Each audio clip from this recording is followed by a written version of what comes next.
ल Nepal tourism resilience फोरमद्वारा आयोजित हाम्रो यो 5th एपिसोडमा यहाँहरू सबैलाई स्वागत छ। नमस्कार, म ज्ञान न्यौपाने। म चाहिँ हाल अमेरिका स्थित एरिजोना स्टेट युनिभर्सिटीमा प्राध्यापनको काम गर्छु। खास गरेर यो tourism, community development, natural resource management यस्तै विविध विषयहरूमा गत 16 वर्षदेखि चाहिँ यहाँ प्राध्यापनमा सम्झाउनु छु।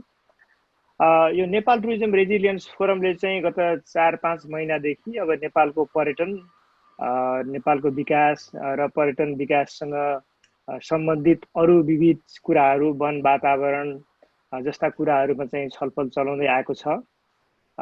यसमा चाहिँ खास गरेर पर्यटनसँग संलग्न व्यवसायहरू, जनप्रतिनिधिहरू, प्राज्ञहरू, विद्यार्थीहरू सबैलाई अथवा पोलिसी मेकरहरू उहाँहरू सबैलाई चाहिँ एउटै मञ्चमा ल्याएर छलफल गर्ने उद्देश्यले यो कार्यक्रमको सुरुवात गरिएको हो। अब यो हाम्रो 5औं श्रृङ्खला भएको हुनाले योभन्दा अगाडिका प्रोग्रामहरू चाहिँ हामीले रेकर्ड गरेर युट्युबमा राखेका छौँ। अब खास गरेर हाम्रो यो पर्यटन शिक्षाको उसमा चाहिँ केन्द्रित भएको हुनाले चाहिँ म अलिकति यसको बारेमा अलिकति ब्याकग्राउन्ड दिउँ।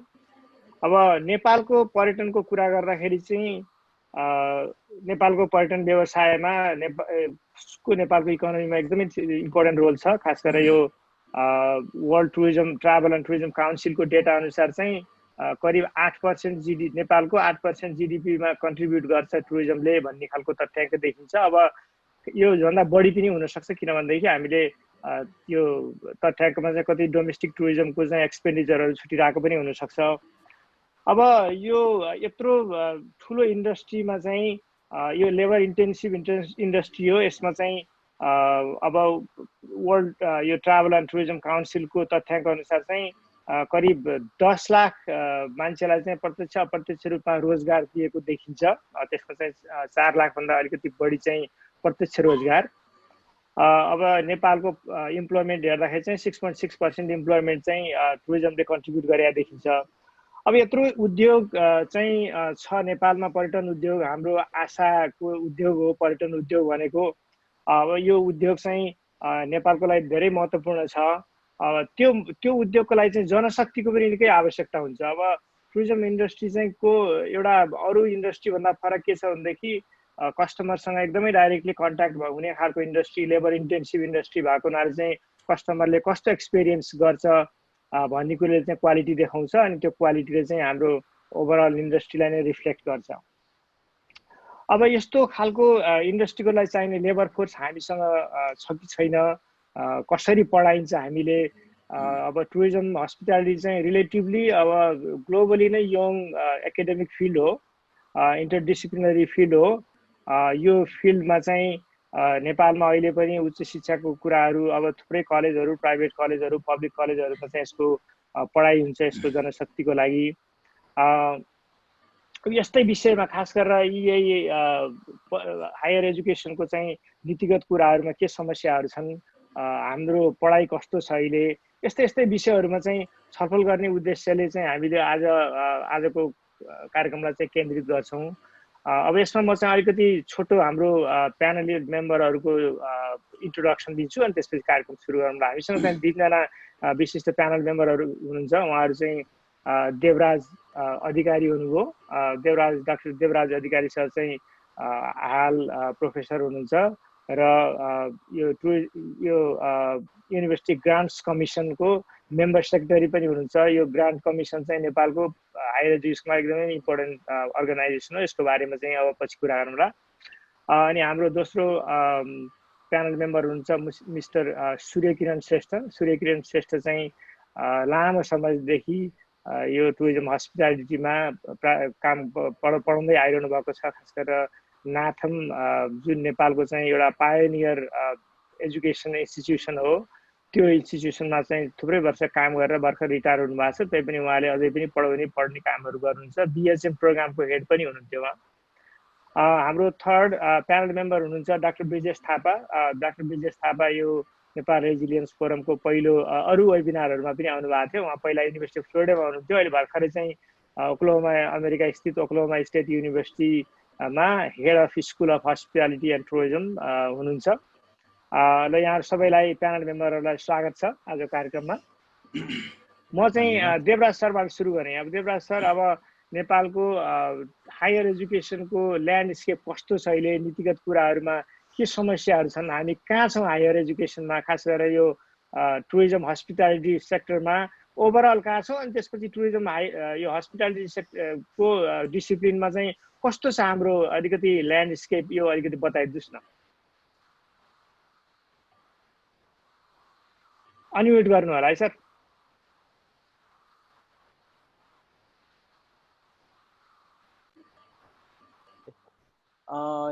यहाँले कुरा गर्नुभयो। अब यो हाम्रो विश्वविद्यालय अनुदान आयोग पहिले त सबै हाम्रा साथीहरू, सबै हाम्रो प्रोफेसर साथीहरू लगायत आजका सम्पूर्ण हाम्रा प्राज्ञिक को हुनुहुन्छ विद्यार्थी भाइ बहिनी, प्राज्ञिक वर्गहरू अथवा व्यवसायिक जो हुनुहुन्छ उहाँहरू सबैलाई मेरो यो नमस्कार छ। यहाँहरू विभिन्न ठाउँ विभिन्न देशमा हुनुहुन्छ होला र अहिले ज्ञानजीले कुरा गरिहाल्नुभयो कि हाम्रो विश्वविद्यालयहरूको उच्च शिक्षामा चाहिँ उच्च शिक्षा सम्बन्धमा के कस्ता नीतिहरू छन् भन्ने कुराहरू छ। मूलत हाम्रो उच्च शिक्षाको नीति 2019 राष्ट्रिय उच्च शिक्षा भन्ने राष्ट्रिय शिक्षा नीतिमा चाहिँ त्यसमा छुट्टै एउटा च्याप्टर चाहिँ हाम्रो उच्च शिक्षाको लागि राखिएको छ। यसमा मूलत हामीले विद्यार्थीहरूलाई पहुँच कसरी पुर्याउने, गुणस्तरको शिक्षा कसरी दिने र उच्च शिक्षामा अनुसन्धानलाई कसरी बढाउने र देशलाई राष्ट्रिय र अन्तर्राष्ट्रिय माग अनुसार देशमा ह्युमन रिसोर्सको प्रोडक्सन कसरी गर्ने र त्यसमा बल गर्ने, त्यही किसिमको शिक्षा प्रणालीलाई विकास गरेर लिएर जाने भन्ने कुरामा चाहिँ शिक्षा नीति यसमा लागेको छ। र यस सम्बन्धमा अहिले हाम्रो नेपालभरि करिब करिब 1425 प्लस हायर एजुकेसन इन्स्टिट्युसनहरू छन् र ती विभिन्न विधाका छन्। मेडिकल साइन्सदेखि लिएर म्यानेजमेन्टका विभिन्न विधा जस्तो टुरिज्म भयो, ट्राभल एन्ड टुरिज्म भयो, होटल म्यानेजमेन्ट भयो, त्यस्तै गरेर तपाईँको चाहिँ आयुर्वेदको क्षेत्रमा पनि हाम्रो छ र विभिन्न विधामा हाम्रो विश्वविद्यालयहरू चलिरहेको छ। र अहिले हाम्रो उच्च शिक्षाको विषयमा अहिले कुरा गर्नुपर्दाखेरि विगतको हामीले अनुभवबाट के भनिरहेछ भने जुन किसिमबाट हामी अहिले कोर्सहरू पढाइरहेछौँ ती कोर्सहरू चाहिँ अलिकति कता कता आउटडेटेड भएका हुन् कि अहिलेको बजारको माग अनुसार चाहिँ कोर्सहरू अगाडि बढ्न नसकेका हुन् कि र त्यो हिसाबबाट प्यारलली सबै विषयहरू एक रूपबाट विकास गर्न नसकियो कि भन्ने चाहिँ यो सबैतिरबाट चाहिँ यो किसिमको आवाजहरू उठ्न थालेको छ। र यस क्रममा चाहिँ अहिले जब हाम्रो देशमा यो बहुविश्वविद्यालयको धारणा आयो तत्पश्चात अहिले हाम्रो 11वटा विश्वविद्यालयहरू खुलेका छन् र अहिले विभिन्न विधामा ती विश्वविद्यालयहरूले चाहिँ शिक्षा दिन्छन्। केही विश्वविद्यालयहरू विशिष्टीकृत खालका छन् जस्तो अब लुम्बिनी बौद्ध विश्वविद्यालय, कृषि वन विश्वविद्यालय भयो। केही चाहिँ मास सबै किसिमका फ्याकल्टी भएका विश्वविद्यालयहरू रहेका छन् र अहिलेसम्मको परिस्थितिले हामीले आकल गर्दाखेरि र उच्च शिक्षालाई अहिले हामी के भन्छौँ भने अहिले अझै पनि हामी उच्च शिक्षामा एक किसिमको चाहिँ ट्रान्सफर्मेसन गर्न जरुरी छ। अलिकति सङ्क्रमण कालबाटै गुज्रिरहेको जस्तो हामीले देखेका छौँ। यस परिस्थितिमा चाहिँ उच्च शिक्षामा व्यापक सुधार गर्नको लागि मलाई लाग्छ अहिलेको जुन हाम्रो शिक्षा नीति छ यो शिक्षा नीतिलाई हामीले राम्ररी कार्यान्वयन गर्न सकेको खण्डमा हाम्रो देशले शिक्षामा आगामी 10 वर्षमा राम्रै फड्को मार्छ जस्तो लागेको छ। र अब विश्वविद्यालय अनुसन्धान आयोगको हिसाबले भन्नुपर्दाखेरि हाम्रो प्रायोरिटी अहिले के छ भने क्वालिटी एजुकेसन रिसर्च र हामीले धेरै फन्डिङ चाहिँ हामीले क्वालिटी एजुकेसन इम्प्रुभ गर्नको लागि र त्यसपछि चाहिँ युनिभर्सिटीका फ्याकल्टीहरूलाई चाहिँ रिसर्च गराउनको लागि हामीले फन्डिङ गरिरहेका छौँ। त्यसको अलावा गाउँ गाउँ अथवा देशका विभिन्न कुनामा छरिएर सामुदायिक क्याम्पसहरूलाई चाहिँ स्ट्रेन्थेन गर्नको लागि त्यसको लागि चाहिँ हामीले आफ्नो लगानी त्यसमा बढाएका छौँ र त्यो प्रति वर्ष लगानी बढ्दो पनि भइरहेको छ। तथापि हामीले चाहे अनुसारको रिजल्ट पाउन सकिरहेको छैनौँ। किन जब हामी टोटल युनिभर्सिटीको पर्फर्मेन्स रिजल्टको हिसाबबाट हामीले हेर्ने हो भने कुलमा हेर्ने भने 25% को हाराहारीमा हाम्रो प्रतिफल आएको छ। त्यो कारणले गर्दाखेरि कता कता हामीले गर्नुपर्ने कामहरू धेरै नै छन् जस्तो लाग्दछ। र अहिले अनुसन्धानको कुरा गर्ने हो भने हाम्रो देशमा जस्तो म केही एक दुईवटा फिगरहरू यहाँहरूलाई म भन्न चाहन्छु।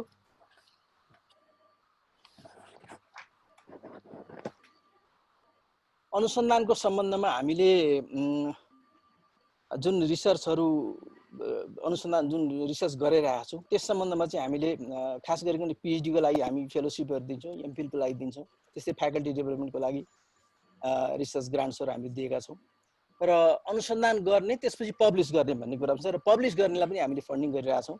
गत वर्ष मात्रै हाम्रो 27वटा आर्टिकलहरू इन्टरनेसनल जर्नलमा पब्लिस भएको छ।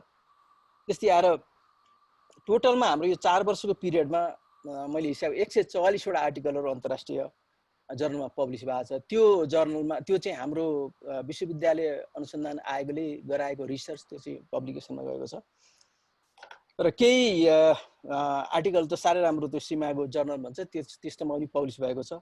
6वटा आर्टिकलहरू गत वर्ष हाम्रो त्यसमा पब्लिस भएको छ। तथापि अहिले हामीले होल अब यो जिआइआईको ग्लोबल इन्डेक्स हामीले हेर्ने हो भने चाहिँ त्यति हामीले सन्तोष लिने ठाउँ चाहिँ रहेको छैन। रिसर्च र डेभलपमेन्टको सम्बन्धमा हामी धेरै नै कमजोर स्थितिमा छौँ। 92 पोजिसनमा छौँ। ग्लोबल्ली हामीले हेर्ने हो भने 92 पोजिसनमा हामी पर्छौँ। यो चाहिँ 170 कन्ट्रीको ऱ्याङ्किङ हो, त्यो हिसाबको छ। त्यस्तै गरेर टर्चरी एजुकेसनको चाहिँ क्वालिटीको सम्बन्धमा हामीले हेर्ने हो भने हामी 121औं पोजिसनमा छौँ अहिले हामी ग्लोबल ऱ्याङ्किङमा।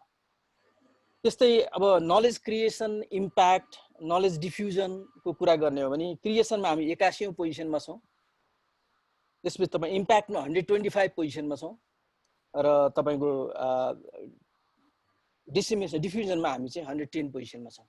भनेपछि यो परिस्थिति राष्ट्रिय अन्तर्राष्ट्रिय तथ्याङ्क हेर्दाखेरि विश्वविद्यालयहरूले गर्नुपर्ने धेरै कुरा छ। खास गरिकन अहिले भइरहेको करिकुलममा व्यापक परिवर्तन गर्नै पर्छ, व्यापकै परिवर्तन गर्नुपर्छ र दोस्रो कुरो चाहिँ के छ भने अनुसन्धानलाई व्यापकता दिने र त्यो अनुसारको अनुसन्धानको लागि क्वालिटी म्यान पावर प्रोडक्सन गर्ने, युनिभर्सिटी ट्रेन गर्ने, त्यो हामीले गर्नुपर्ने अत्यावश्यक छ र गभर्नमेन्टको पनि अहिले प्रायोरिटीमा त्यही परेको छ।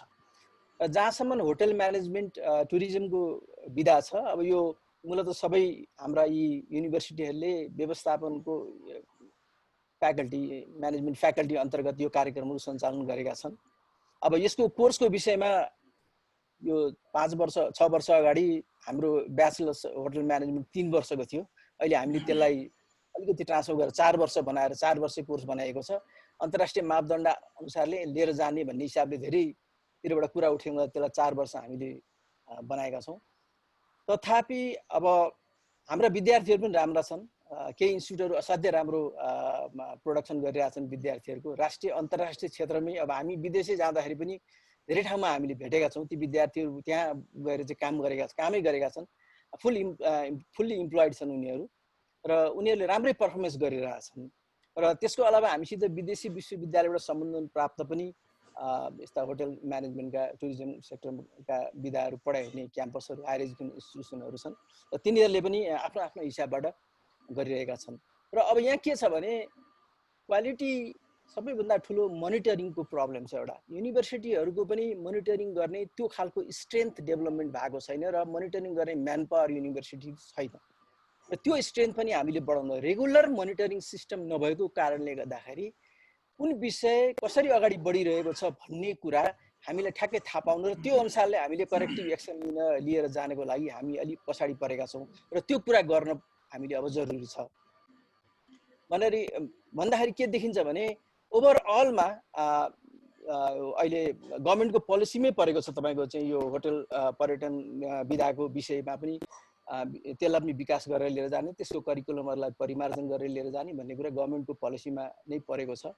र त्यस सम्बन्धमा अब अहिले हामीसित होटल म्यानेजमेन्ट सम्बन्धमा जति पनि संस्थाहरू छन् ती संस्थाहरूमा मलाई लाग्छ एउटा युनिभर्सिटीमा एउटा इन्स्टिट्युटमा चाहिँ मास्टर्स पढाइ हुन्छ हैन सूर्यकिरणजी, त्यसपछि अरूतिर मास्टर्स छैन। अहिले अन्तको पूर्वाञ्चलमा पनि छ। अहिले पूर्वाञ्चलले मास्टर्स कम भएको कारणले गर्दा के भएको छ भने हामीसित म्यान पावर प्रोडक्सन यो उसमा अलिक कम छ र त्यसले गर्दा रिसर्च पनि कम छ र यसको इम्प्याक्ट चाहिँ गएर कहाँ परेछ भने क्वालिटीमा पर्न सक्दछ र त्यही केही परेको पनि छ। र अब हामीले के गर्नु छ, यी विधामा जो छन् टुरिज्म ट्राभलमा जुन पढिरहनु भएको छ उहाँहरूको क्यापेसिटी इन्हान्समेन्ट गर्नको लागि चाहिँ हामीले पहिले फ्याकल्टीहरूको क्यापेसिटी इन्हान्समेन्ट गर्ने हिसाबले हामीले लाग्नुपर्छ जस्तो लाग्दछ। र विश्वविद्यालय अनुदान आयोग जहिले पनि यस्ता किसिमका चाहिँ कार्यक्रमहरूलाई अगाडि बढाउनको लागि तत्पर हुन्छ र आगामी दिनमा यस्ता कार्यक्रममा अनुसन्धान गराउनका लागि, जस्तो अहिले होटल म्यानेजमेन्टमा एकदम कम रिसर्चहरू मैले देखेको छु। हाम्रै युजिसीमा पनि फन्डिङ एकदम थोरै हुन्छ, होटल म्यानेजमेन्टको विधामा, टुरिज्मको विधामा थोरै आउँछ कि प्रपोजलहरू। त्यसले गर्दाखेरि यो एरियामा बढी चाहिँ प्रपोजलहरू आउने, रिसर्चहरू गर्ने भन्ने त्यो चाहिँ अगाडि बढाउनुपर्छ। त्यसको लागि हामीले युनिभर्सिटीले के गर्नु पर्यो भने ह्युमन रिसोर्स डेभलपमेन्ट गर्यो, रिसर्च गर्ने खालको ह्युमन रिसोर्स चाहिँ डेभलपमेन्ट गर्नु पर्यो। ब्याचलर्स गरेका विद्यार्थीहरूले जागिर पाएका छन्, तर के छ भने अझ हाम्रो गुणस्तरलाई अभिवृद्धि गर्नको लागि त हामीले अनुसन्धानलाई नै मूल रूपमा अगाडि बढाएर जानुपर्छ यो सेक्टरमा, अनि मात्रै यो सेक्टरको विकास हुन सक्दछ, प्रवर्धन हुन सक्दछ जस्तो मलाई लाग्दछ। अहिलेलाई मैले त्यति राखेँ।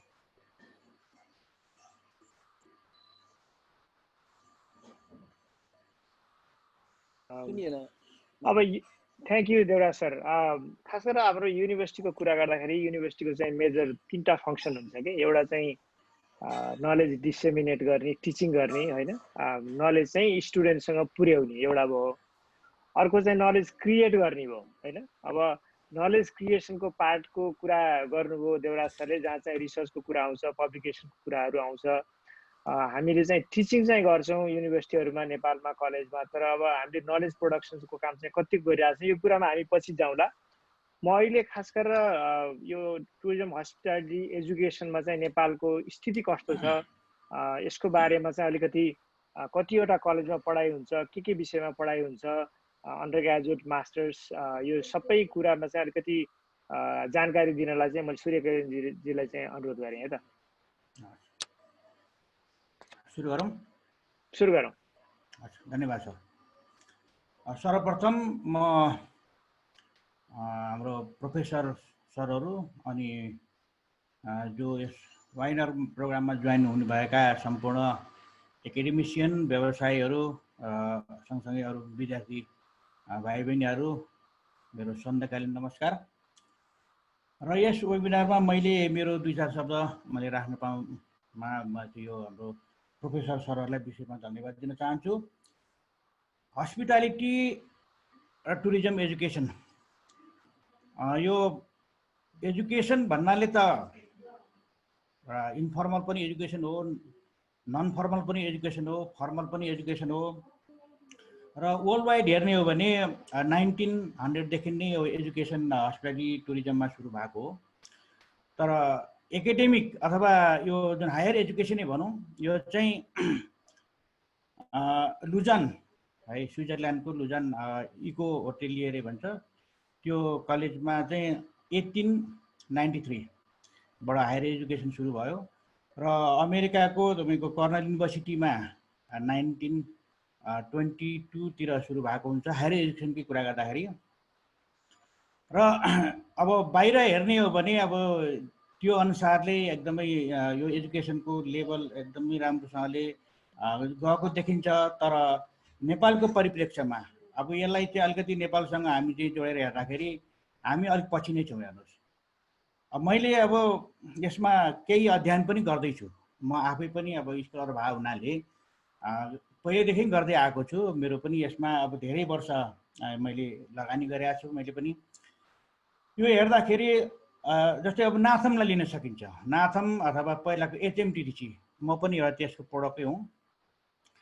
1972 मा स्थापना भएको, धेरै वर्ष लगभग 48 वर्ष चाहिँ भइसक्यो यो।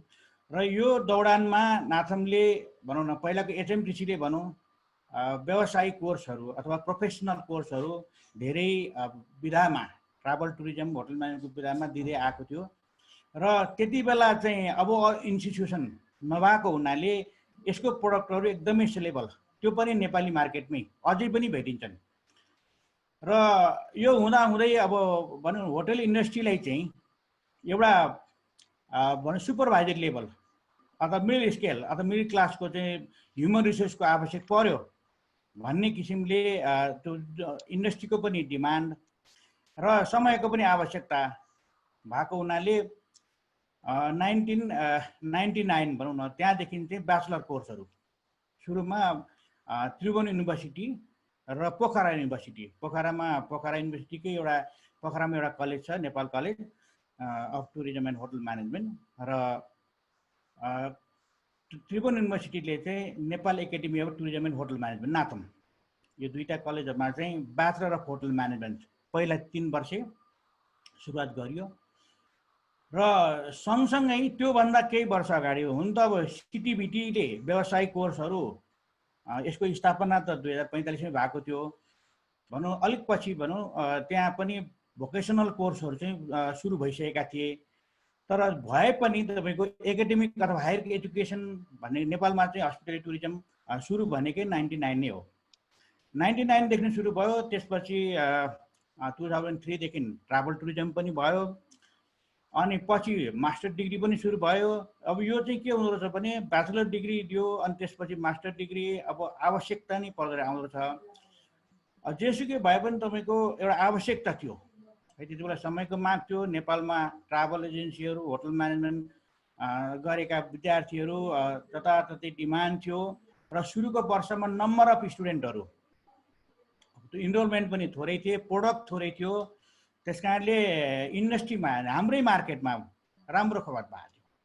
र अहिले हेर्ने भने नेपाली ट्राभल टुरिज्म र होटल इन्डस्ट्रीमा नेपाली प्रोडक्टहरूको उनीहरूको स्टेटसको कुरा गरौँ, कोही एन्टरप्रेन्योर भएर बसेका हुन्छन्, कोही चाहिँ तपाईँको म्यानेजर होटलको जिएमसम्म भइसकेका छन्, अथवा बाहिर पनि तपाईँको युएसमा म अस्ति तपाईँको मङ्सिरतिर जाँदाखेरि 2टा होटलको अपरेसन म्यानेजर अथवा जिएम बराबरकै 2टा होटल एउटै व्यक्ति, हाम्रै विद्यार्थी, उहाँले हेर्नुहुँदो रहेछ। भनेपछि अब त्यो लेभल अघि देवराज सरले नै भन्नुभयो, त्यो समयको त्यो त्यति बेला बनेको कोर्स एउटा एट पार भनौँ न, राम्रै मानिन्छ, राम्रै थियो, राम्रो सिलेबल, र त्यति बेला चाहिँ अलिकति क्वान्टिटी भन्दा क्वालिटीमा हामीले जोड दिएका थियौँ, राम्रो प्रोडक्ट भयो। अनि होटल इन्डस्ट्रीमा जब नपाउनेले पनि टिचिङ, किनभने +2 मा तपाईँको होटल म्यानेजमेन्ट आइसकेको थियो, ट्राभल टुरिज्म म्यानेजमेन्ट आइसकेको थियो होइन। त्यस कारणले यो भएको हुनाले तपाईँको hotel industry, travel tourism industry सँगसँगै टिचिङ माग पनि तपाईँको धेरै चाहिँ इन्भल्भमेन्ट भएको त्यति बेलाका प्रोडक्टहरू देखिन्छन्। अनि सँगसँगै तपाईँको यति बेला यो 90 के दशकतिर भनौँ न, यो जुन 2046 सालपछि प्राइभेटाइजेसन होइन, प्राइभेटाइजेसनमा पनि सुरु भइसकेपछि यो प्राइभेट सेक्टरले पनि अब चाहिँ तपाईँको होटल म्यानेजमेन्टहरू, ट्राभल टुरिज्म म्यानेजमेन्ट कलेज खोल्ने, +2 लेभलमा पढाउने इन्स्टिट्युसनहरू खोल्ने है, यो तपाईँको प्राइभेट इन्स्टिट्युसनहरू खोल्ने, अब त्यसको चाहिँ एकदमै द्रुत गतिमा होइन, द्रुत गतिमा चाहिँ तपाईँको बढ्यो त्यति बेला। किन भन्दाखेरि यो एरिया अलिक नयाँ किसिमको, अलिक व्यावसायिक किसिमको, अलिक भोकेसनल कोर्स भएको हुनाले केही सिकिसकेपछि केही न केही काहीँ न काहीँ गरेर खान सकिन्छ भन्ने त्यति बेला पर्यो। अनि भनौँ एउटा फेसनकै रूपमा पनि भयो भनौँ न, त्यसरी डेभलप हुँदै गयो। र अहिलेसम्म हेर्दाखेरि तपाईँको लगभग होटल म्यानेजमेन्ट र ट्राभल टुरिज्म पढाउने नेपालमा ब्याचलर लेभलमा लगभग 57वटा कलेजहरू देखिन्छन्, जसमा चाहिँ नेपालमा ट्राभल टुरिज्म र होटल म्यानेजमेन्ट पढाउने भन्दा होटल म्यानेजमेन्ट पढाउने 55वटा, यसमा चाहिँ फरेन युनिभर्सिटी अथवा इन्स्टिट्युटबाट एफिलिएसन लिएर पढाएको पनि भेटिन्छ, त्यहाँ झन्डै तपाईँको 35वटा चाहिँ छ भनौँ। अनि अर्को हाम्रो यहाँ 18वटा चाहिँ फरेन युनिभर्सिटीबाट अथवा इन्स्टिट्युटबाट एफिलिएसन लिएर सञ्चालन भएका 18वटा जति भेटिन्छ, र 57 अरू बाँकी चाहिँ सबै तपाईँको नेपालमा Tribhuvan university, Pokhara university, Kathmandu university, Purvanchal university र अहिले तपाईँको मध्यपश्चिमाञ्चल युनिभर्सिटीबाट पनि एप्लिकेसन लिएर सञ्चालन भएका ब्याचलर लेभलमा त्यो देखिन्छ। भनेपछि तपाईँको ब्याचलर डिग्री पछि मास्टर डिग्री कोर्समा आइपुग्दाखेरि मास्टर डिग्री पनि 6वटा जति है, त्रिभुवन युनिभर्सिटी र पूर्वाञ्चल युनिभर्सिटीमा पढाइ हुन्छ, र लगभग 6वटामा यसको एप्लिकेसन पढाएको देखिन्छ। र यसलाई मूल्याङ्कन गर्दाखेरि ब्याचलर लेभलमा पनि यसको अब्जेक्टिभ चाहिँ हामीले चाहिँ टार्गेट गरेका थियौँ कमसेकम सुपरभाइजर लेभल, यो अथवा मिडल क्लास चाहिँ ह्युमन रिसोर्सको आवश्यकता जुन अघि मैले भने त्यो हुँदाखेरि त्यो लेभलमा हाम्रो जुन उत्पादन गर्ने हाम्रो त्यो टार्गेट गरेका थियौँ, तर यो पोलिसीमा अथवा नपरेको हो कि अथवा इन्डस्ट्रीसँग चाहिँ अब टाइअप नभएर हो कि अथवा चाहिँ अब यो डिस्कसन अथवा इन्टरेक्सन नभएर हो कि हाम्रो विद्यार्थीहरूले डाइरेक्ट त्यो लेभलमा चाहिँ त्यो सेल गर्न सकेका छैनौँ अहिलेसम्म। हो अब कुनै अब अलिकति तल्लो स्केलको भनौँ न, रिसोर्टमा अथवा चाहिँ तपाईँको मिडल स्केल होटलहरूमा, स्मल स्केल होटलहरूमा त्यहाँ सिधै म्यानेजर पनि पाउँछ हाम्रो विद्यार्थीहरूले, नपाउने होइन। ट्राभल टुरिज्ममा म्यानेजर पनि पाइरहेछ, नपाएको पनि होइन। तर अब सीमितले कुनै पोलिसीले पाएको होइन कि त्यो चाहिँ भनौँ न क्वालिटीले होइन, अथवा हाम्रो लिङ्के अथवा चाहिँ त्यो भनौँ न उनीहरूको कुनै आफन्त अथवा त्यस्तो केही छ भने अब रिफरल त्यस्तोमा पाएको होला। होइन भने चाहिँ हाम्रो त्यो प्रोडक्ट जुन हाम्रो चाहिँ उत्पादन गरेका थियौँ त्यसको लागि चाहिँ त्यो हाम्रो लोकल युनिभर्सिटीले चाहिँ त्यति हाम्रो लागि भनौँ न त्यो एरिया उपलब्ध गर्न सकेन। त्यस कारणले हाम्रो विद्यार्थीहरूमा चाहिँ अलिकति त्यो सँगसँगै चाहिँ के हो भने यो भोकेसनल एजुकेसन हो, एकाडेमिक पनि हो। एकाडेमिक भएको कारणले हायर एजुकेसनमा पनि जान पाइन्छ, जान सकियो र गइसकेपछि इन्टरनेसनल मार्केटमा यो भोकेसनल हाम्रो कोर्स गरेको हुनाले त्यसमा चाहिँ हाम्रो जब अभाइलेबिलिटी पनि हुन्छ भन्ने खालको एक किसिमको मार्केटमा त्यो आयो। आइसकेपछि ट्रेन बढ्यो, बाहिर जाने ट्रेन बढ्यो। अनि ट्रेन बढेको सँगसँगै तपाईँको लगभग 70 यो भनौँ सबैको कलेजको एउटै रेसियो नहोला र यो हेर्दाखेरि भनौँ न इन एन एभरेज 65देखि 70% विद्यार्थीहरू हायर एजुकेसनको लागि अथवा जबको लागि चाहिँ इन्टरनेसनल मार्केटमा अथवा चाहिँ ब्रेन ड्रेनको एउटा ट्रेडिसन चाहिँ बढ्दै आएको छ। र अब यो बाहिर जाने सिलसिलामा पनि के भने 3 इयर्स मात्रै पढ्यो भने होइन, भोलि चाहिँ अब क्रेडिट इयर नपुग्ने होइन, एकाडेमिक इयर चाहिँ 16 वर्ष पुगेको हुनुपर्ने। अनि त्यो नभएको हुनाले अब 4 इयर्स, हामीलाई त 4 इयर्स एजुकेसन चाहियो ब्याचलर लेभलमा भन्ने कुरा आयो। अनि यो पोलिसीमा बनिसकेपछि अनि हाम्रो कलेजहरू सबै नै 4 इयर्समा गए। हाम्रा युनिभर्सिटीका चाहिँ, हाम्रो लोकल युनिभर्सिटीका चाहिँ, तर अझै पनि फरेन इन्स्टिट्युटमा फरेन युनिभर्सिटीमा एप्लिकेसन लिएर सञ्चालन भएका कलेजहरूमा अझै पनि 3 इयर्स नै छ। तर 3 इयर्स हुँदाहुँदै पनि त्रिभुवन युनिभर्सिटीले इक्विभ्यालेन्सी होइन चाहिँ ब्याचलर लेभलको दिएको छ होइन, त्यसै अनुसार उहाँहरू चलिराख्नु भएको छ। अनि फरेन युनिभर्सिटीबाट एप्लिकेसन लिने कलेजहरू चाहिँ सिधै शिक्षा मन्त्रालयबाट स्वीकृति लिएर सञ्चालन भइरहेका छन्। र यो चाहिँ अहिले यो 57वटा कलेजमा जस्तै 55वटा त होटल म्यानेजमेन्ट पढाउने भए, लगभग एनुअल भनौँ न 6000 होइन भनेपछि तपाईँको 6000 लगभग चाहिँ हरेक एनुअल चाहिँ तपाईँको इनरोलमेन्ट हुँदो रहेछन् अथवा त्यो अनुसारको प्रोडक्ट हुन्छन्। अनि लगभग 500 जति ट्राभल टुरिज्मबाट हुन्छन्। अनि मास्टर डिग्रीमा चाहिँ 150 जति होला, अब खासै छैन।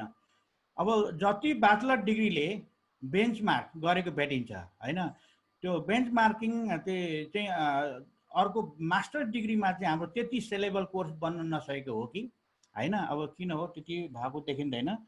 र अब यो हुनसक्छ अब यसमा चाहिँ अब हाम्रो अब्जेक्टिभ अथवा अघि देवराज सरले भनिसक्नुभयो, कुनै एउटा चाहिँ रिसर्चमा फोकस नभएर हो कि प्रोफेसनमा फोकस नभएर हो कि यसमा करिकुलममै कुनै ग्याप भएर हो कि है, त्यो के हुनसक्छ, त्यसमा चाहिँ इभ्यालुएसन गर्नुपर्ने नै होला। तैपनि मास्टर डिग्रीको कोर्सहरू त्यति सेलेबल भएनन् जति चाहिँ हाम्रो ब्याचलर लेभलमा भए।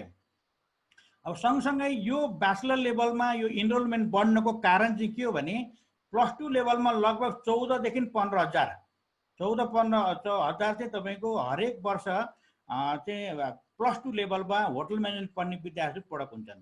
अनि उनीहरूको टार्गेट नै के हुन्छ भने ब्याचलर लेभलमा होटल म्यानेजमेन्ट धेरैको होइन, एक किसिमको फेसन रूपमा आयो। अनि त्यस्तै गरेर तपाईँको 6500 ट्राभल टुरिज्ममा हुन्छन् +2मा होइन।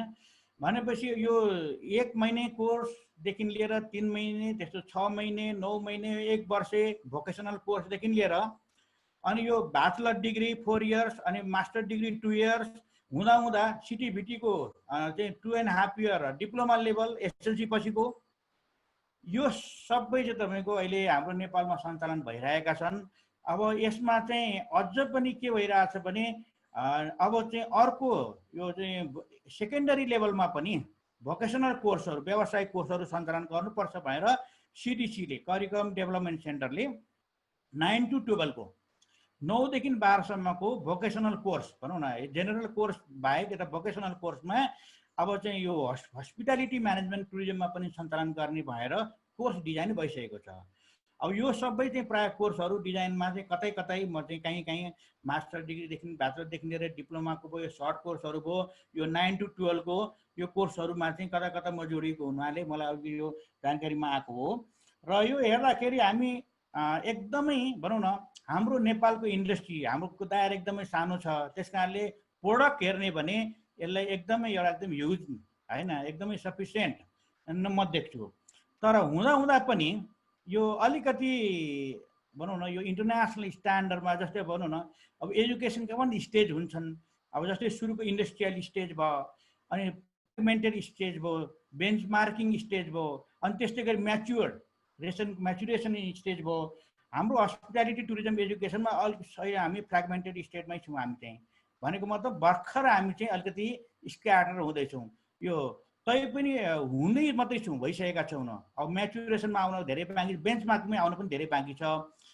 किन मैले त्यो भनिरहेको छु भने अब जस्तै हामीले कोर्स त बनायौँ, ब्याचलर अफ होटल म्यानेजमेन्ट भन्छौँ। अब त्यो विद्यार्थीले के सोच्छ भन्दाखेरि ब्याचलर अफ होटल म्यानेजमेन्टको होटल मात्रै हो, त्यो पनि 5 स्टार हो भनेपछि रेस्टुरेन्ट म्यानेजमेन्ट खै त, क्याटरिङ म्यानेजमेन्ट खै, इभेन्ट म्यानेजमेन्ट खै, हस्पिटालिटी ह्युमन रिसोर्स म्यानेजमेन्ट खै होइन। अब जस्तै तपाईँको लिजर म्यानेजमेन्ट खै होइन, यस्ता स्पेसलाइजेसनहरू खै हाम्रो होइन। जस्तै क्यासिनो म्यानेजमेन्ट खै, अब ट्राभल टुरिज्म एभिएसन म्यानेजमेन्ट खै होइन। अब जस्तै तपाईँको ट्राभल टुरिज्ममा पनि त तपाईँको अब कल्चर टुरिज्म होला, यसमा चाहिँ अब माउन्टेन टुरिज्म आएको छ। अब मैले भन्न छुटाएँ अब नेपाल गभर्मेन्टबाटै अब माउन्टेनिङ एकाडेमी बाडले ब्याचलर डिग्री अब माउन्टेनिङ टुरिज्ममा र मास्टर डिग्रीमा एडभान्चर टुरिज्म उहाँहरूले पनि अब एप्लिकेसन टियुकै एप्लिकेसन लिएर उहाँले सञ्चालन गरिराख्नु भएको छ होइन। भनेपछि कोर्स एकदमै म्याक्सिमम आयो हामी कहाँ होइन। तर हुँदा पनि स्पेसलाइजेसन एरिया अलिक कम आएको छ होइन। र अर्को कुरा हायर सेकेन्डरी हायर एजुकेसनको कुरा गर्दाखेरि अलिकति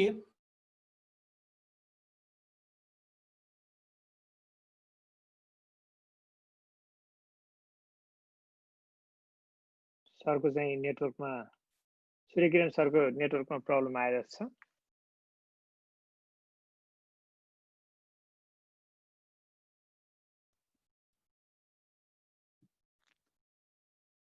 सूर्यकिरण सर खोज्दाखेरि कमै पाइन्छ। एउटा कुरो त दायरा पनि कम छ, हाम्रो साँगुरो छ। एउटा कुरो चाहिँ दोस्रो कुरो चाहिँ भन्नुहुन्छ भन्दाखेरि यो एकाडेमी भएको हुनाले एकाडेमिक हिसाबले गयो र भोलि गएर चाहिँ त्यो विद्यार्थीले व्यावसायिक कोर्स हेर्ने भन्दा पनि उसले त्यो एकाडेमिक पार्ट हेर्छ। यो म्याथमेटिक्स कसरी पास गर्ने र यो स्ट्याटिस्टिक्स कसरी पास गर्ने, यो फ्रेन्च ल्याङ्ग्वेज कसरी पास गर्ने, यो तपाईँको फाइनान्स कोर्सहरू, यो म्यानेजमेन्ट कोर्सहरू, अनि अलिक एकाडेमिकपट्टि भइसकेपछि विद्यार्थीलाई त्यो टेन्सन होइन। विद्यार्थीलाई त वास्तवमा भोकेसनल कोर्सहरू पढ्दा त प्रोफेसनल कोर्सपट्टि बढी उसको फोकस हुनुपर्ने नि। र फोकस भयो यतातिर चाहिँ अलिक ल्याक हुने होइन, एकाडेमिकपट्टि ल्याक हुने।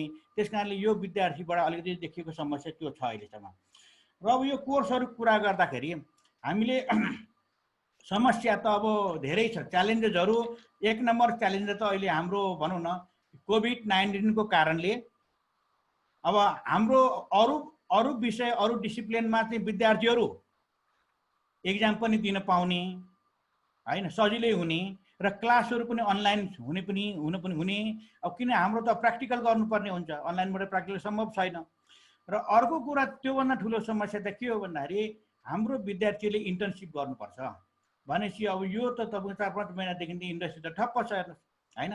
अब यो इन्डस्ट्रीमा इन्टर्नसिप गर्नु भनेको एउटा पार्ट अफ करिकुलम भनौँ न। 1 इयर अथवा 4 इयर्स पढ्नेले 1 इयर त तपाईँको इन्टर्नसिपै गर्नु पर्यो, अथवा 3 इयर्स पढ्नाले 6 मन्थ गर्नुपर्ने होला। अब यो भनेको एउटा चाहिँ सेमिस्टर हो, अथवा यो चाहिँ 1 इयर गर्ने 2टा सेमिस्टर भयो, अनि यो बिचमा ग्याप हुने भयो। अब भनेपछि अब भोलि गएर हाम्रो एकाडेमिक एजुकेसनलाई यसले कति ह्याम्पर गर्ने भयो होइन। अथवा यो पुरै सेटल त हुनेवाला छैन यो तपाईँको कोभिड-19 त। यदि भइहाल्यो भने पनि त्यो इन्डस्ट्री रिभाइभ हुन त टाइम लाग्ने भयो। त्यस कारणले धेरै ठुलो समस्या एउटा कुरो त्यहाँ देखिन्छ हाम्रो विद्यार्थीहरूलाई।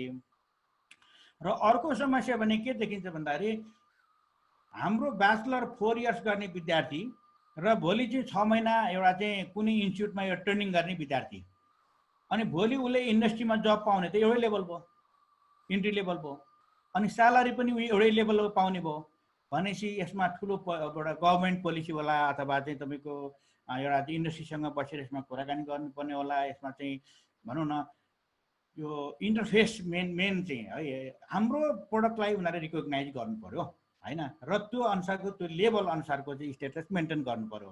त्यो समस्या छ, त्यो अहिलेसम्म भएको छैन। यी विविध कारणले गर्दा हाम्रो विद्यार्थीहरू चाहिँ पलायन होइन र अथवा पलायन नभनौँ, यसलाई तपाईँको कतिपय फर्केर आउनु पनि भएको छ, हायर एजुकेसन लिएर आउनु भएको छ, कति एक्सपिरियन्स लिएर आउनु भएको छ होइन, त्यति नभनौँ। तर जेसुकै भए पनि हाम्रो प्रोडक्ट हामीले हाम्रो इन्डस्ट्रीमा चाहिँ हामीले चाहिँ एकदम भनौँ उनीहरूको ज्ञानलाई उनीहरूको सिपलाई चाहिँ हामी युटिलाइज गर्न सकिरहेका छैनौँ। र अर्को कुरा धेरै रिसर्चहरू मैले पनि एक दुईवटा हेरिरहेको छु, जस्तै हाम्रो ब्रिजेश सरहरूको पनि अब चाहिँ एउटा मैले आर्टिकल पढिरहेको थिएँ केही महिना अगाडि, उहाँहरूले पनि अम्ल्याउनु भएको छ एक दुईवटा चाहिँ च्यालेन्जेसहरू। उहाँले अब क्वालिटी ह्युमन रिसोर्सकै कुरा उठाउनु भएको छ, किनभने हाम्रो इन्डस्ट्री एकातिर यत्रो प्रोडक्ट छ हाम्रोमा, अनि त्यही हाम्रो चाहिँ फेरि अर्को चाहिँ इन्डस्ट्रीले के भन्छ भने हामी कहाँ चाहिँ क्वालिटी स्किल ह्युमन रिसोर्स छैन, हामीले पायौँ न भन्ने खालको त्यहाँनिर हाम्रो सरहरूको आर्टिकलले भन्छ अथवा अरूहरूको आर्टिकलले भन्छ अथवा चाहिँ इन्टरभ्यूहरूमा सुन्नु पाइन्छ यस्तो कुराहरू। हाम्रो प्रोडक्ट छ हजुर विजय सरलाई नै दिनु पर्यो उहाँको आर्टिकलको बारे कुरा गर्न। ल ठिक छ होइन, भनेको मतलब नि डिमान्ड छ भन्ने पनि आयो तर सप्लाई चाहिँ बाहिर भइरहेछ भन्ने कुरा नि। ठिक छ, अब यसो गरौँ, अब हामीसँग टाइम चाहिँ धेरै नभएको हुनाले अब क्वेसन एन्सरलाई पनि टाइम दिनुपर्छ। एकदमै राम्रो कुराहरू ल्याउनु भयो कि सूर्यकिरण सर, खास गरेर नेपालको हस्पिटालिटी टुरिज्म एजुकेसन कसरी सुरु भयो, अहिलेको स्थिति के छ, खास गरेर अहिलेको यो च्यालेन्ज चाहिँ यहाँ जुन औलाउनु भएको यो भोकेसनल र एकाडेमिक एजुकेसनको बिचको चाहिँ अलिकति तालमेल चाहिँ नमिलेको क्वेसन ल्याउनु भयो नि, एकदम भ्यालिड क्वेसन हो यो चाहिँ।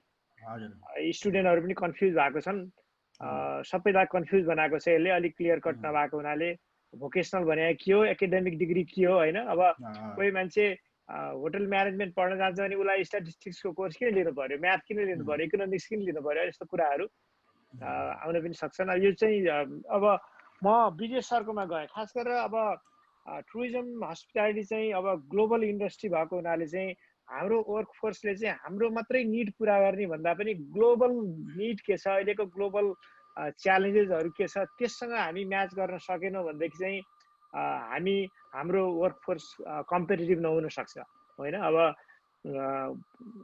के अरे आउने टुरिस्टहरू त इन्टरनेसनल टुरिस्ट हुन्छ, उनीहरूको एक्सपेक्टेसन ग्लोबल एक्सपेक्टेसन छ, त्यो एक्सपेक्टेसन हामीले पुरा नगर्न पनि सक्छौँ। त्यस कारण चाहिँ मैले विजय सरलाई के सोध्न चाहेँ भने हाम्रो इन्टरनेसनल एजुकेसनको कम्पेरिजनमा चाहिँ नेपाल चाहिँ कहाँ छ अहिले, खास गरेर हाम्रो टुरिज्म हस्पिटालिटी एजुकेसनमा चाहिँ कहाँ छ, यसको बारेमा अलिकति बताइदिनुहोस् न। म्युटमा हुनुहुन्छ है। धन्यवाद डाक्टर न्युपाने। अनि गुड मर्निङ हाम्रो इस्ट कोस्ट युएसमा र नेपालमा गुड इभिनिङ त होला नि।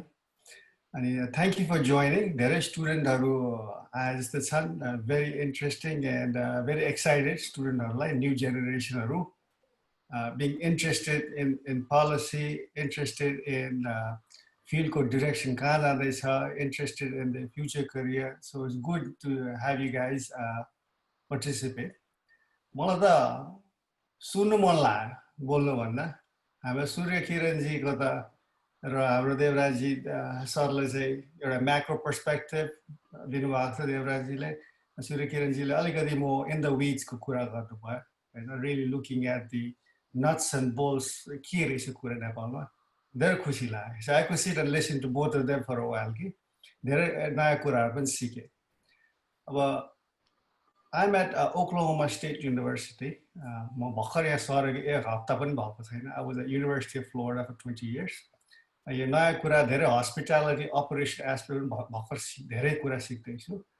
यो मेरो नयाँ स्कुलको I'm the head of the school of hospitality tourism.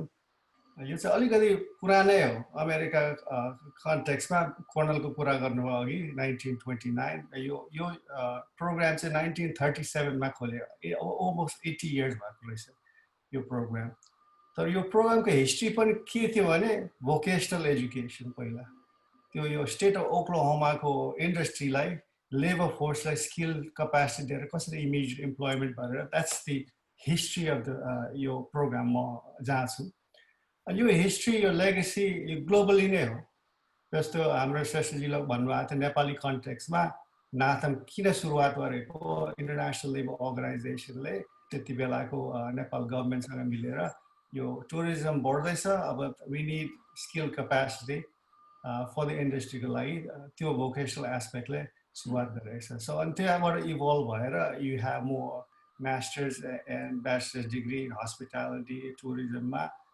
Evolution त्यो ग्रोथ देखिरहेको छ it's a very good example for public university नेपालमा चाहिँ त्यो NATHM programme I really believe म गएको पनि छु 2-3 पल्ट so I really appreciate that programme नेपालको लागि सो ग्लोबल पर्सपेक्टमा के हुँदैछ सो ग्लोबली हाम्रो hospitality tourism education hospitality education and tourism it's relatively global context relative new discipline नै भन्नु पर्यो अब हस्पिटालिटी मोर टुरिज्म चाहिँ अलिकति पुरानै हो about 50 years 40 years अनि टुरिज्म पनि एउटा डिसिप्लिन पनि होइन अरू डिसिप्लिनबाट आएको हो त्यो जियोग्राफी सोसियोलोजी अरू एस्पेक्ट्सबाट आएर यो एउटा डिसिप्लिनको रूपमा गरियो लास्ट 15 20 30 इयर्समा हस्पिटालको हिस्ट्री अलिकति डिफ्रेन्ट छ उहाँहरूले कुरा गर्नुभएको स्विट्जरल्यान्डको होटल स्कुल्सहरू दे स्टिल प्रमिनेन्ट उहाँहरूको चाहिँ strictly focusing on skills development vocational training and त्यो हिस्ट्री त लेगेसी अहिले पनि देखिरहेको छ अब त्यो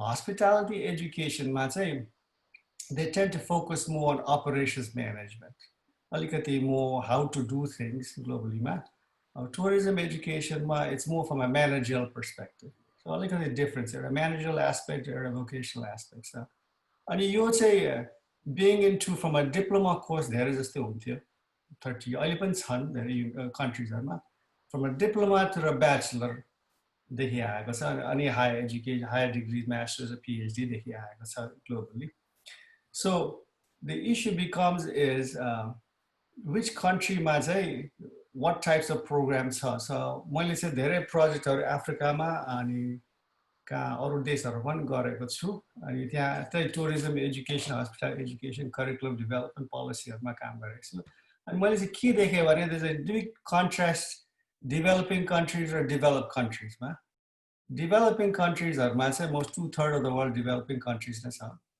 जहाँ tourism has some importance to that countries economy त्यहाँ चाहिँ अलिकति बढी टुरिज्म एजुकेसन हस्पिटल एजुकेसनको मोस्टली भोकेसनल देखिन्छ अनि यो भोकेसनल के म चाहिँ के भन्छु भने I call it human resource development भन्छ म चाहिँ के सफ्ट इन्फ्रास्ट्रक्चर भन्छु अब tourism policy hospitality policy most government including नेपालमा चाहिँ धेरै जसो हार्ड इन्फ्रास्ट्रक्चरलाई मात्रै गियर्ड हुन्छ कसरी होटलहरूलाई ट्याक्स ब्रेक दिने कसरी foreign investment to build hotels नेपालमा हुने ओ साउथ अफ्रिका हुने so most policies are geared toward hard infrastructure policies are not geared towards soft infrastructure. And the soft infrastructure is critical to support the hard infrastructure. And यो कुरा चाहिँ नेपालमा मात्र हैन धेरै अरु देशमा पनि देखिरहेको छ.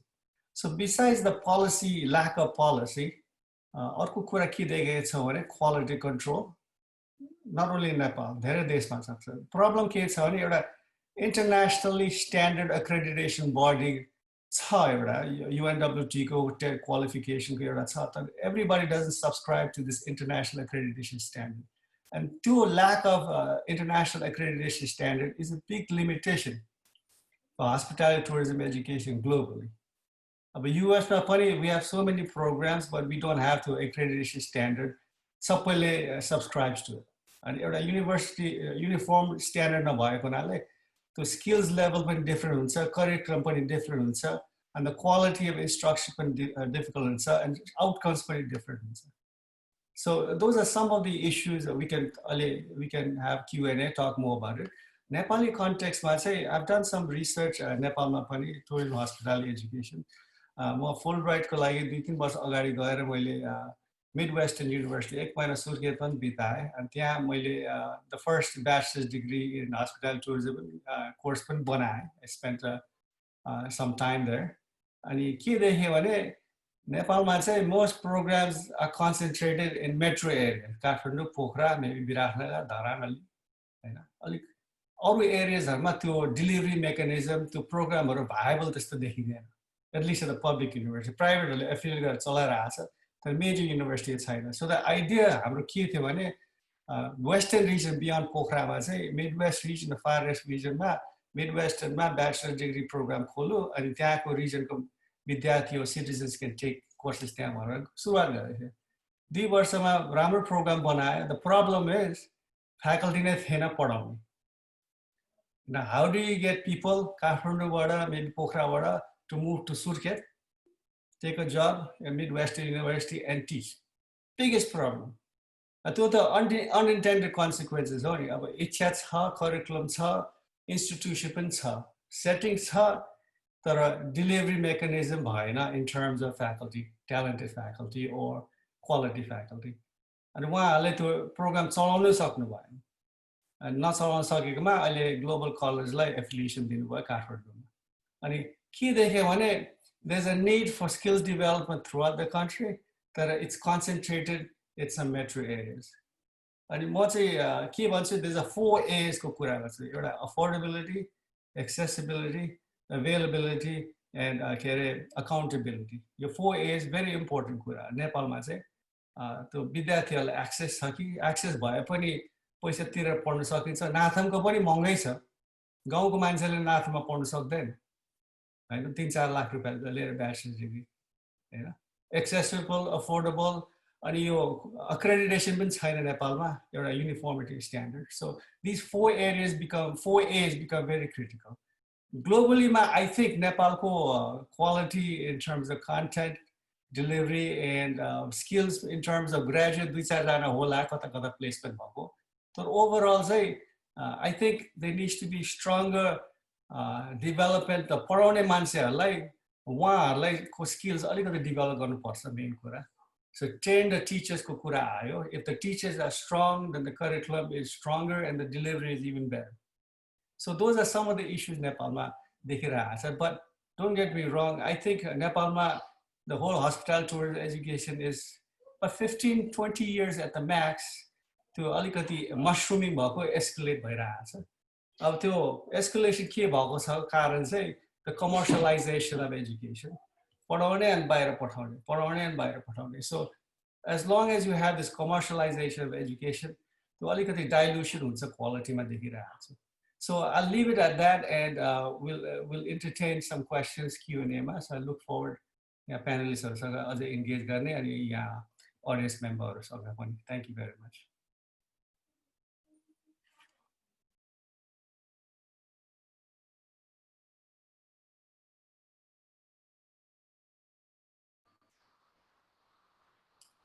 ज्ञानजी सुनेर सर यो म्युट र अनम्युट चाहिँ अझै पनि बानी परेको छैन के यो विजय सर थ्यांक यू है अब खास गरेर यो इन्टरनेशनल पर्सपेक्टिभमा अलिकति कुरा राखिदिनु भयो मेरो आफ्नै पनि इन्टरनेशनल एक्सपिरियन्स भएको हुनाले चाहिँ मैले एक दुईटा कुरा राख्न चाहे खास गरेर यो टुरिज्म हस्पिटालिटी पढ्ने विद्यार्थीहरूलाई प्रोफेसरहरूलाई चाहिँ अब म आफै भन्नुहुन्छ भने म टुरिज्म पढाइरहेको छु अहिले गत 16-17 वर्षदेखि तर म फरेस्ट्रीको स्टुडेन्ट हो नेपालमा चाहिँ फरेस्ट्री पढ्ने पोखरामा इन्स्टिच्युट अफ फरेस्ट्रीमा अनि पढ्दाखेरि चाहिँ मैले मलाई टुरिज्ममा इन्ट्रेस्ट थियो त्यसकारण चाहिँ मैले त्यहाँको थेसिस त्यो फाइनल इयरको थेसिस चाहिँ टुरिज्ममा गरेँ तर म चाहिँ टुरिज्म भन्ने विषय चाहिँ थिएन कतै पनि आफ्नै हिसाबले चाहिँ आफ्नै प्रयासले गरेँ अब क्वेसन मैले कहाँ राख्न खोजेको भन्दाखेरि tourism is a vast industry अब यसमा चाहिँ यो इन्टरडिसिप्लिनरी फिल्ड भएको हुनाले चाहिँ खाली हस्पिटालिटी टुरिज्म मात्रै भन्दा पनि डिफ्रेन्ट डिसिप्लिनमा टुरिज्म पढाइ हुन्छ हैन अब अहिले पनि नेपालमा त्यो इन्स्टिच्युट अफ फरेस्ट्रीमा इको टुरिज्म भन्ने कोर्स छ टुरिज्म त्यहाँ पनि पढाइ हुन्छ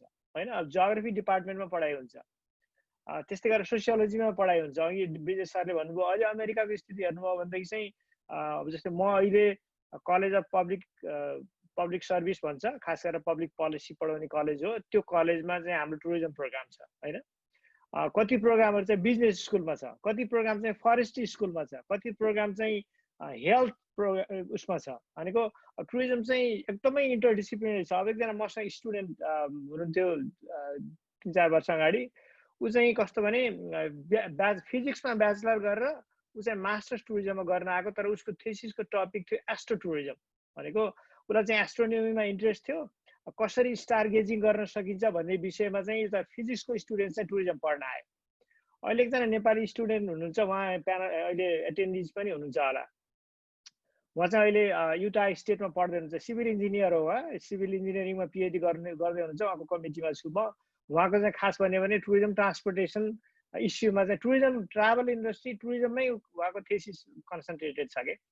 भनेको अब यो कन्टेक्स्टमा अब अहिले नेपालमा एउटा कस्तो आएको छ भनेदेखि टुरिज्म युनिभर्सिटी खोल्ने होइन, टुरिज्म कलेज खोल्ने। भनेको टुरिज्म पढ्ने मान्छेले चाहिँ बायोलोजी पनि जान्नुपर्छ, जियोग्राफी पनि जान्नुपर्छ, साइकोलोजी पनि जान्नुपर्छ, सोसियोलोजी पनि जान्नुपर्छ, पोलिसी पनि जान्नुपर्छ, यदि हामीले चाहिँ टुरिज्मलाई एकाडेमिक डिसिप्लिन बनाउने हो भने होइन। अब भोकेसनल ट्रेनिङ आफ्नै ठाउँमा छ। भोकेसनल ट्रेनिङ भनेको चाहिँ स्किल सिकाउने हो, तर युनिभर्सिटीको एजुकेसन भनेको रिसर्चमा फोकस हुनुपर्छ। अलिकति क्रिटिकल एउटा क्रिटिकल थिङ्किङ गर्ने खालको एजुकेसन दिनु पर्यो, लिडरसिप स्किल चाहिँ डेभलप गर्नु पर्यो, त्यो चाहिँ इम्पोर्टेन्ट हुन्छ। यसमा चाहिँ मैले देवराज सरलाई चाहिँ के सोध्न चाहेँ भनेदेखि चाहिँ अब यसको स्थिति के छ अहिले, खास गरेर नेपालमा अब एग्रिकल्चर एन्ड फरेस्ट्री युनिभर्सिटी भन्ने, बुद्ध युनिभर्सिटी भन्ने, अब यस्तो युनिभर्सिटी भन्दाखेरि चाहिँ हाम्रो कता कता युनिभर्सिटीको मेन जुन इन्टरडिसिप्लिनरी गोल थियो सोसियल चेन्ज ल्याउने खालको, सोसाइटी अन्डरस्ट्यान्ड गर्नु पऱ्यो नि त। कुनै एउटा पिएचडी स्टुडेन्ट मास्टर स्टुडेन्टले त खालि होटल मात्रै बुझेर भएन नि होइन। त्योबाट कता कता हामी टाढा गइरहेको त होइन। हाम्रो कस्तो भयो भनेदेखि हामी चाहिँ इन्डियाबाट सिक्यौँ, इन्डियाले बेलायतबाट सिक्यो, उनीहरू चाहिँ धेरै यो टुरिज्म युनिभर्सिटी अथवा एग्रिकल्चर युनिभर्सिटी बनाउने, फरेस्ट्री युनिभर्सिटी भने एकदम पुरानो कन्सेप्ट हो यो होइन। अब ब्रिटिसहरूले इन्डियालाई, इन्डियाबाट चाहिँ नेपाल गयो, हामी चाहिँ उनीहरूले छोडिसके, हामी चाहिँ अझै पनि त्यही नै छौँ कि। यसले गर्दा के हुन्छ भने हाम्रो चाहिँ डिसिप्लिनरी नलेजलाई चाहिँ एकदम न्यारो बनाउँछ यसले। यसमा चाहिँ देवराज सरको के छ नेपालको शिक्षा नीतिमा चाहिँ, यसको बारेमा अलिकति बताइदिनुहोस् न। तपाईँले एकदम राम्रो कुरा गर्नुभयो होइन। यो अब विश्वविद्यालय खोल्ने भन्ने कुरा एकदमै विशिष्टीकृत खालका विश्वविद्यालयहरू खोलेर लाने, तर अहिले म एउटा भन्न चाहन्छु, यहाँलाई थाहा पनि भइसक्यो होला, लुम्बिनी बौद्ध विश्वविद्यालयले टुरिज्मको प्रोग्राम चलाउन सुरु गर्यो अहिले। गत वर्षदेखि 2 वर्ष भयो लुम्बिनी बौद्ध विश्वविद्यालयले टुरिज्ममा कोर्स सुरु गरेछ र उसले अलिकति बुद्धिज्मसँग जोडेर चलाएको छ कि त्यो। यो कुरा के भने युनिभर्सिटी भिन्नै युनिभर्सिटी खोलेर लिएर जाने भन्ने कुरा, त्यहाँ कति महत्त्वाकांक्षाका कुराहरू परेका होलान् त्यो भित्र। र एउटा कुरा चाहिँ के छ भने नेपालको अहिलेको कन्टेक्स्टमा त्यो लेभलको एकाडेमिक हाइट बढ्न सकेको छैन जसले चाहिँ युनिभर्सिटी चलाओस् अहिले, खास गरी टुरिज्म र होटल म्यानेजमेन्टमा।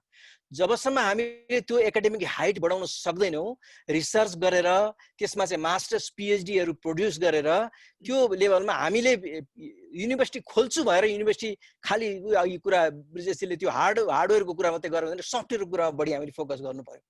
त्यसले गर्दाखेरि त्यो एउटा च्यालेन्जको कुरा हो। त्यसले गर्दा यसलाई रहरको विषय नबनाइकन यसमा व्यापक छलफल गर्नुपर्छ जस्तो मलाई लाग्दछ। यो विषयमा धेरै अगाडि पनि धेरैचोटि कुरा उठिसकेको छ। यसलाई एकाडेमी बनाएर जाने कि एउटा युनिभर्सिटी बनाएर जाने कि, अनि युनिभर्सिटी बनाउने फेरि अब तपाईँको चाहिँ युनिभर्सिटी बनाए भोलि अब एफिलिएसन दिने, अथवा भोलि होइन अब यो त टुरिज्म मात्रै कहाँ, यहाँ मेडिसिन पनि पढाउनुपर्छ, मेडिसिन सुरु गर्यो, मतलब विभिन्न विधामा फेरि जाने, त्यो पनि छ। एउटै युनिभर्सिटीको स्पेशल प्रोग्रामको रूपबाट पनि त्यसलाई लान सकिन्छ। तपाईँले भने जस्तो मल्टिडिसिप्लिनरी सबैतिर एप्रोच गराएर पनि यसमा लान सकिन्छ। र अहिलेको तत्कालको स्थितिमा अहिलेको जुन फ्याकल्टीको एभाइबिलिटी छ नि, त्यो हिसाबले युनिभर्सिटी चलाउनको लागि चाहिँ हामीले यो फ्याकल्टीबाट मलाई लाग्छ गाह्रो हुन्छ जस्तो लाग्छ मलाई। त्यसले गर्दा यसमा हामीले राम्रो वर्क गर्नुपर्छ र यसको उपाय चाहिँ छ। फेरि हेर्नुहोस्, हाम्रो के छ भने इकोनोमिक्स पढेको मान्छेले टुरिज्ममा पिएचडी गरे हुँदैन, म्यानेजमेन्ट पढेकोमा जेनरल म्यानेजमेन्टमा चाहिँ गर्ने मान्छेले टुरिज्ममा पिएचडी गरे हुँदैन। ल एकछिनलाई मानु हामी फिजिक्स छोडौँ, बायोलोजी छोडौँ, तर म्यानेजमेन्टकै विधामा जो मास्टर्स गर्नुभएको छ, एमफिल गर्नुभएको छ, उहाँको इन्ट्रेस्ट आउनु पर्यो यहाँ। र त्योबाट आफ्नै विधाबाट इन्ट्रेस्ट आउँदै आउँदै ग्रेजुअली त्यो ग्रोथ गरेर लग्यो भने त्यसको अरू सेक्टरमा पर्छ, अनि त्यो एरिया एक्सपान्सन हुँदै पनि जान्छ। अलिकति एकाडेमिक त्यसपछि डिस्कोर्स पनि सुरु हुन्छ, रिसर्चहरू बाहिर आउन सक्छ, अनि मान्छेको इन्ट्रेस्ट पनि बढ्छ। टुरिज्मले गर्दा करियर बन्दछ, टुरिज्मले गर्दा देश विकास हुन्छ भन्ने कुरा त रिसर्चले भनिदिनु पर्यो नि त। खालि एउटा इन्स्टिट्युट खोलेर हाम्रो विद्यार्थीहरूले जागिर पाएका छन्, हाम्रो विद्यार्थीहरू म्यानेजर भएका छन्, म्यानेजर हुन मात्रै छैन नि त, एकाडेमिक हाइटले पनि यसलाई सोचिदिनु पर्यो। जबसम्म हाम्रो एकाडेमिक हिसाबले यसको हाइट बढाइदिएन तबसम्म अहिले हामी युनिभर्सिटी बढाएर जाँदाखेरि पछि हामीलाई अप्ठ्यारो पर्छ कि भन्ने मेरो धारणा छ अहिलेको स्थितिमा। र अहिले हाम्रो युनिभर्सिटी ग्रान्ट्स कमिसनमा टुरिज्म विश्वविद्यालयको सम्बन्धमा 2 वर्ष अगाडि एउटा डकुमेन्ट आएको थियो। त्यो डकुमेन्ट हामीले आयोगमा छलफल गरेर पठाएका थियौँ र त्यो पछि बिचमा त्यो युनिभर्सिटीको कुराहरू अगाडि बढ्न सकेन। तथापि अब भविष्यमा यदि हामीले विश्वविद्यालय ल्याउने हो भने पहिले हामीले म्यान पावर इन्स्योर गर्नु पर्यो, क्यापेबल म्यान पावर इन्स्योर गर्नु पर्यो, कमसेकम हामीसित पिएचडीहरू हुनु पर्यो, हाम्रो राम्रो मास्टर्सहरू हुनु पर्यो त्यसको, त्यसपछि युनिभर्सिटी चल्छ, नभए चल्दैन। र अर्को कुरो जेनरल म्यानेजमेन्ट र इकोनोमिक्स सोसियोलोजीको एरियामा जो मास्टर्स गरिरहनु भएको छ उहाँहरू पनि आउनु पर्यो यो एरियामा, यसलाई अगाडि बढाउने हो भने त्यो हिसाबले जानुपर्छ भन्ने मलाई लाग्दछ। मैले यति राखेँ।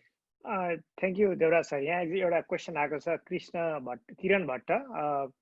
उहाँ चाहिँ अहिले त्रिचन्द्र क्याम्पसमा चाहिँ इङ्ग्लिस पढाउनुहुन्छ। उहाँ चाहिँ अहिले टुरिज्ममा पिएचडी गर्दै हुनुहुन्छ। उहाँको टुरिज्ममा इन्ट्रेस्ट भएको हुनाले उहाँले के सोध्नु भएको छ भनेदेखि यो युजिसीले चाहिँ पिएचडी रिसर्चको लागि चाहिँ फन्डिङ गर्छ कि गर्दैन, अनि अब टुरिज्मको एउटा जस्तै अब उहाँलाई पिएचडी गर्न मन लाग्यो, उहाँलाई एडभाइजर चाहियो, त्यो एडभाइजर चाहिँ कसरी खोज्ने त? किनभने उहाँ त अब इङ्ग्लिस डिपार्टमेन्टमा पढ्दै हुनुहुन्छ होइन। अब त्यो टुरिज्म उहाँको इन्ट्रेस्ट चाहिँ डार्क टुरिज्ममा रहेछ। अब त्यो सर्च गर्ने प्रोफाइल के छ नेपालमा, त्यो सिस्टम के छ? एउटा चाहिँ फन्डिङ दिन्छ कि दिँदैन, अर्को चाहिँ स्टुडेन्टलाई इन्ट्रेस्ट भयो भने चाहिँ फ्याकल्टी कहाँ छ? किन फ्याकल्टी त आफ्नै कलेजमा हुनु पर्दैन नि त, बाहिर भए पनि हुन्छ होइन। अब तपाईँको त्रिचन्द्र क्याम्पसमा पढ्दै हुनुहुन्छ भनेदेखि केयुको फ्याकल्टीलाई कमिटीमा पनि राख्न सकिन्छ होला होइन, अमेरिकाकै फ्याकल्टीलाई पनि कमिटीमा राख्न सकिन्छ होला। हाम्रो चाहिँ त्यस्तो ओपन खालको फ्याकल्टी राख्ने व्यवस्था भएको हुनाले यसको बारे अलिकति बताइदिनुहोस् न। पहिलो कुरा जहाँसम्म त्यसमा ग्रान्ट्स पाइन्छ कि पाइँदैन भन्ने कुरा छ, तपाईँ रेगुलर फ्याकल्टी हो भने तपाईँले पाउनुहुन्छ, त्यसमा शङ्कै छैन। तपाईँको एरिया पनि नयाँ रहेछ, डार्क टुरिज्ममा छ, तपाईँले त्यसमा स्कलरसिप पाउनुहुन्छ, ग्रान्ट्स पाउनुहुन्छ, युजिसीले त्यसमा सपोर्ट गर्छ। जहाँसम्म तपाईँको चाहिँ गाइडको कुरा छ, गाइडको कुरामा चाहिँ तपाईँ के छ भने अलिकति हामीले विचार त्रिभुवन विश्वविद्यालय एउटा के बनाएको छ भने नियम, अहिले अचम्मको नियम बनाएको छ विश्वविद्यालयले कि रिटायर भएको फ्याकल्टीहरूले गाइड गर्न नपाउने त्यहाँ। र अब जबकि हामीसित अहिले मसित छन् 6 वटा 7 वटा थिएपछि म गाइड गरिरहेको छु। अब अहिले गत वर्षदेखि त्यो नियम के बनाइदियो भने रिटायर भएकाहरूले चाहिँ गर्न नपाउने। अर्को युनिभर्सिटीले यो खालको यो परम्परागत सोचाइबाट जबसम्म विश्वविद्यालयहरू माथि उठ्न सक्दैन तबसम्म यस्तो विद्यार्थीहरू सफर गर्छ कि यस्तो विद्यार्थीहरू चाहिँ हाम्रो सफर गर्ने भयो।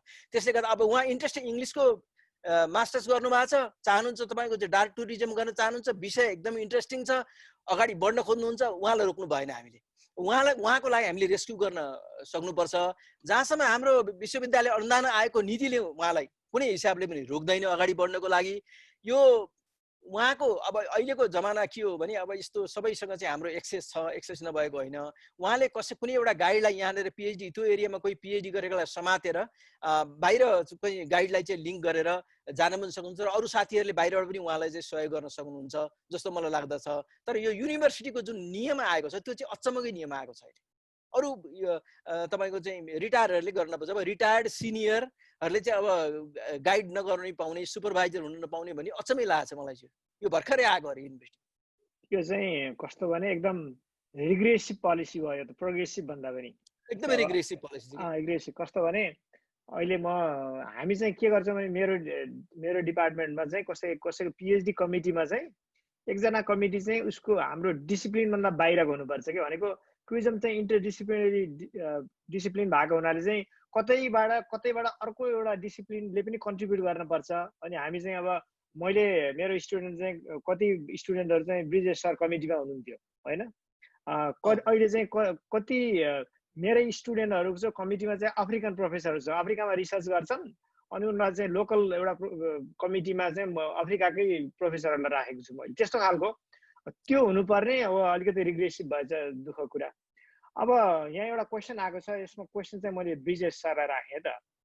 What are the skills needed to international market for tourism students? भन्नुभएको छ उहाँले। खास गरेर ग्रीष्म शर्माले क्वेसन सोध्नु भएको छ। ग्रीष्म शर्मा निरौलाले चाहिँ अब इन्टरनेसनल मार्केटमा चाहिँ कस्तो खालको स्किल भयो भने टुरिज्म स्टुडेन्ट मोर कम्पेटिटिभ हुन सक्छन् भनेर सोध्नु भएको छ।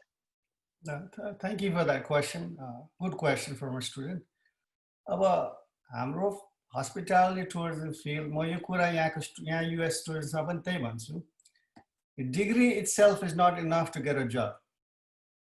फेरि भन्छु, degree itself is not enough to get a job. यो global economy मा you're competing globally. You're not competing with other Nepalis. म यहाँको स्टुडेन्ट US स्टुडेन्टलाई पनि त्यही भन्छु, it's a global marketplace, in which skills हामी जति दिन सक्छौँ that's limited. आजकलको एम्प्लोयरहरूले के देख्छ भने besides your degree and your experience, अलिकति होटलमा काम गरेको होला कि रेस्टुरेन्टमा काम गरेको इन्टर्नसिप, यो soft skillsहरू हेर्छौँ हामी. So what is soft skills? Soft skills is communication, लेख्ने कस्तो, बोल्ने कस्तो, अरू कुरा soft skill is basically initiative लिने टाइपको मान्छे हो कि, So those are all different types of skills as नेपालको इन्स्टिट्युसनमा पढाइँदैन, अनि यो कुरा चाहिँ नेपालको जस्तो US इन्स्टिट्युसनमा जस्तो म अहिले Spears School of Business Oklahoma State Universityमा there's an office, student engagement office, student soft skills development, जहाँ स्टुडेन्टहरूलाई कम्युनिकेसन कसरी गर्ने, लिङ्क्डइन प्रोफाइल कसरी राख्ने, मान्छेहरूसित इन्गेजमेन्ट कसरी गर्ने, कसरी बोल्ने, त्यो सफ्ट स्किल्सहरू पनि डेभलप गर्दैछ. So hard skills from the content classroom पढिरहेको छ, एक्सपिरियन्सियल स्किल्स इन्टर्नसिपबाट आइरहेको छ, तर सफ्ट स्किल्सको ट्रायङ्गुलेसन चाहिनै पर्ने. यो कुरा नेपालमा अलिकति यो यस्तो कन्सेप्ट धेरै देखेको छैन. अब यो कुरामा चाहिँ the onus is on the student to learn that skill on their own. अब आजकलको धेरै यो जुम प्लेटफर्ममा अनलाइनमा धेरै कुरा पनि फ्रीमा पनि पाइन्छ. म चाहिँ विद्यार्थीहरूलाई के भन्छु भने as long as you are in school, develop as much soft skills as you can through free private webinars, free certificates online. There's a lot of open source programs, certificates you can get, and add as much to your resume. But being mindful, say, applied experience हुने पर्छ. Okay, so 3 things: hard skills, classroom-based, experiential skills, industry-based experience, and after soft skills development. Of soft skill पनि overnight develop हुँदैन. And leadership capacity भनेपछि leaders are not really born. Well, some say they are. तर you have to refine those skills. Email पनि कसरी लेख्ने एउटा तरिका हुन्छ नि. आजकलको टेक्स्टिङ जमानामा जहाँ जसरी टेक्स्ट गरिन्छ फोनमा त्यसै आउँछ language इमेलमा. That's a no. So these little things are important. हिजो मेरो विद्यार्थीहरूसँग we talked about social media using responsibly एउटा वेबिनार गरेर यस्तो हिजोको क्लासमा. अब लिङ्क्डइन प्रोफाइल सबैको छ. LinkedIn is a professional social media platform.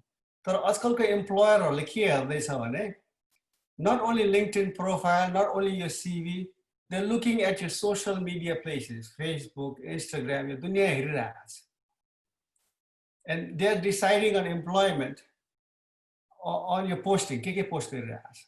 So be very mindful of what you post. If you want to work globally, what are you posting?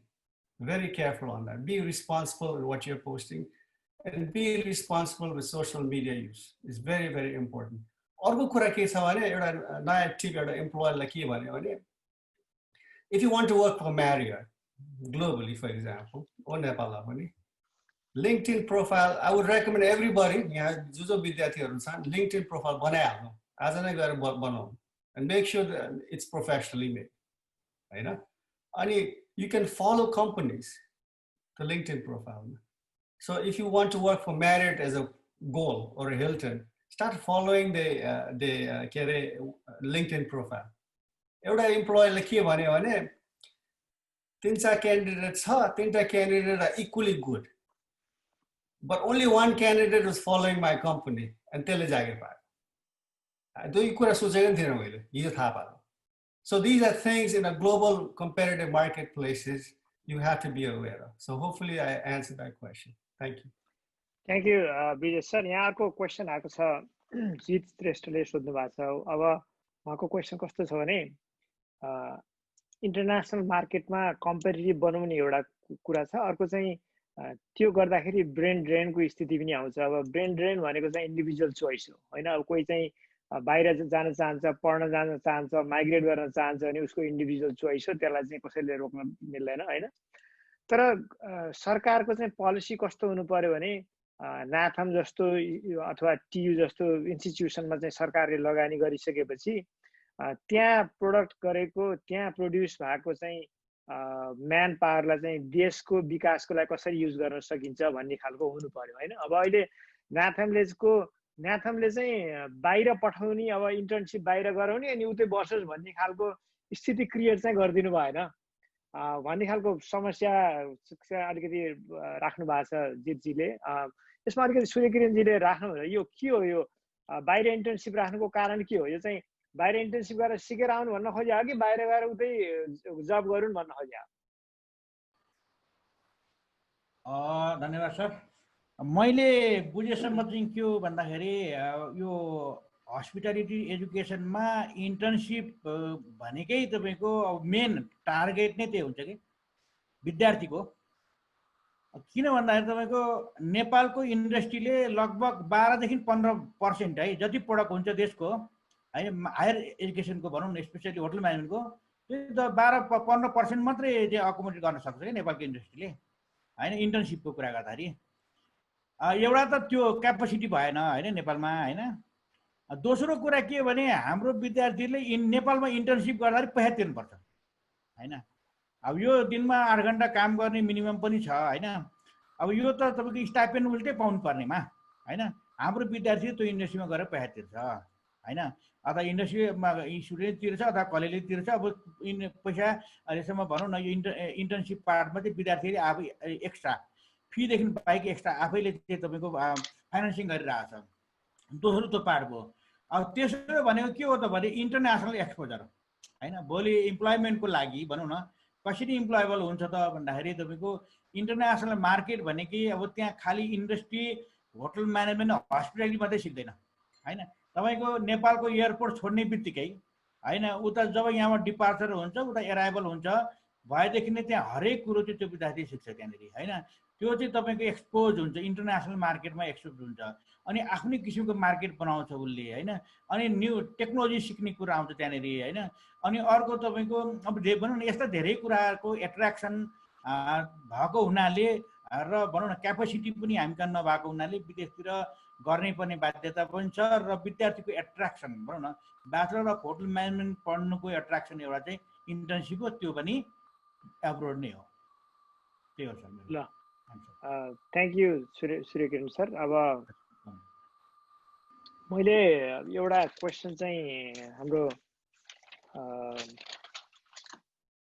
Devraj सरलाई चाहिँ राख्न खोजेँ। अब नेपालमा खास गरेर अब यो क्वालिटीको कुरा गर्दाखेरि चाहिँ अब हामी चाहिँ अलिक पछाडि नै परेको महसुस हुन्छ मलाई पनि। अब कति फ्याकल्टीहरू चाहिँ नेपालमा पढाइरहनु भएको हुन्छ। अब जहिले पनि नेपालको कुरा हायर एजुकेसनको कुरा गर्दाखेरि चाहिँ खत्तम छ, पोलिटिक्स जतासुकै पोलिटिक्स छ, यो कोटा सिस्टम छ, डिनहरू राख्ने, भिसी राख्ने, यसले बिग्रिया छ भन्ने छ। अब यो हामी खास गरेर एकाडेमिक मान्छेहरूलाई चाहिँ योभन्दा बाहिर बस्नलाई चाहिँ अथवा स्टुडेन्टहरूलाई चाहिँ हामीले के सल्लाह दिने? अब जस्तै स्टुडेन्ट पनि पार्टीको झोला बोकेर, लिडरसिप चाहिन्छ, पोलिटिकली इन्भल्भ हुनुपर्छ, तर पार्टीको झोला बोकेर हिँड्ने कि अलिकति आफ्नो एजुकेसनमा अथवा देशको सोसाइटीको बारेमा सोच्ने कि यो कुरा चाहिँ अलिक गाह्रो विषय हो, तर एकदम कुरा गर्नुपर्ने नै विषय हो। यसमा चाहिँ युजिसीको रोल के हुनसक्छ जस्तै युनिभर्सिटीलाई, एकाडेमिक इन्स्टिट्युसनलाई अलिकति पोलिटिक्सबाट इन्डिपेन्डेन्ट बनाउनलाई?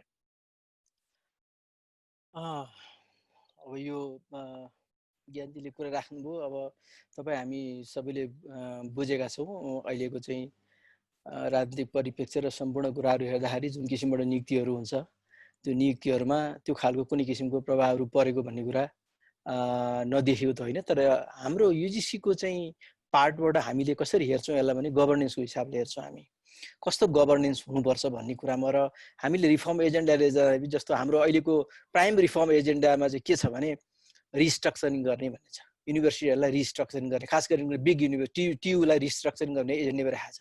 र हाम्रो नेक्स्ट फेजको प्रोजेक्टमा पनि म्याक्सिमम हाम्रो चाहिँ इम्फेसिस यो गभर्नेन्सको पार्टलाई, क्वालिटीको पार्टलाई, रिसर्चको पार्टलाई हामीले राखेका छौँ। एउटा मेन कम्पोनेन्टको रूपबाट गभर्नेन्सलाई हामीले राखेका छौँ। अब हामीलाई के छ भने अब पढेको विद्वानहरू, अनुभवीहरू कुनै हिसाबबाट, राजनीतिक हिसाबले के हिसाबले आफ्नो कुनै एउटा पोजिसनमा त पुग्नु होला उहाँ, तर त्यसपछिको कुरा हो जब उहाँ कुर्सीमा बस्नुहुन्छ त्यसपछिको उहाँको भूमिका कस्तो हुन्छ, उहाँले कसरी लिडरसिप दिनुहुन्छ, कसरी उहाँले गभर्न गर्नुहुन्छ। जस्तो अहिलेको स्थिति तपाईँको कोभिड-19 को स्थिति छ। आजै मात्रै शिक्षा मन्त्रीको म अहिले लेक्चर अघि सुनिरहेको थिएँ, मैले आज दिइरहेको थिएँ, मिडियाहरू पनि पुरा कभरेज छ त्यसको। त्यहाँ के भन्नु, उहाँले के भन्नुभएको छ भने कि 6 महिनाको लागि कोभिडको क्यालेन्डर चाहियो, एकाडेमिक क्यालेन्डर चाहियो भनेर उहाँले भन्नुभएको छ। त्यो 6 महिनाको कोभिडको क्यालेन्डर उहाँले माग्नु भनेको मतलब के हो भने अब सबैले के गर्नु पर्यो, सबै युनिभर्सिटीले चाहिँ पब्लिकली 6 महिनामा यो कुन अनलाइन जस्तो वैकल्पिक तरिकाबाट कसरी पढाएर विद्यार्थीको एकाडेमिक क्यालेन्डर लस नगर्ने भन्ने, अब यसमा सबै जुट दिनु पर्यो कि यो बेला चाहिँ सबै लिडरसिप जो युनिभर्सिटीको लिडरसिपमा हुनुहुन्छ उहाँहरूले जुटेर दिनरात नमनिकन उहाँहरू एउटा कन्ट्रोल रुममा बसेर यो कसरी विद्यार्थीको क्यालेन्डरलाई लस नगर्ने भन्ने कुरामा सोच्नु पर्यो एउटा कुरा। र जहाँसम्म विद्यार्थीहरूको पोलिटिक्सको कुरा छ, अब युनियनहरू चाहिँ अब एक किसिमको एक्टिभिटीहरू युनियनको युनिभर्सिटीभित्र छ र नियुक्तिहरूमा त्यस्ता खालका प्रभावहरू पनि नदेखिएका छैनन्। तर हामी विद्यार्थीलाई चाहिँ के भन्न चाहन्छौँ, उहाँहरूले पढेर राम्रो अगाडि बढ्नुभयो भने आफ्नो किसिमको चाहिँ आइडियोलोजी सबैको होला, तर आफ्नो उद्देश्य क्लियर चाहिँ हुनुपर्छ। आफ्नो करियरको उद्देश्य चाहिँ उहाँले क्लियर बनाएर आउनुपर्छ। यदि उहाँ उद्देश्य क्लियर छ भने उहाँ जहाँ पनि पुग्न सक्नुहुन्छ। त्यसले गर्दाखेरि यसमा विद्यार्थीहरू आत्तिहाल्नुपर्छ भन्ने स्थिति छैन। अहिले पनि नेपाल चाहिँ एउटा चाहिँ राम्रै जोनमा पर्छ सबै हिसाबबाट, राम्रै अब टुरिज्मको हिसाबबाट, होटल म्यानेजमेन्टको हिसाबबाट, अन्य म्यानेजमेन्टको हिसाबबाट, साइन्स एन्ड टेक्नोलोजीको हिसाबबाट नेपाल राम्रै जोनमा छ अहिले पनि। हामी मेहनत गरेर अनेस्टली हामीले पढेको विधामा मेहनत गरेर गयौँ भने मलाई लाग्छ यी कुरामा धेरै हामीले अहिले चिन्ता लिएर कमसेकम पढ्ने बेलामा चाहिँ बस्नु हुँदैन जस्तो लाग्छ मलाई।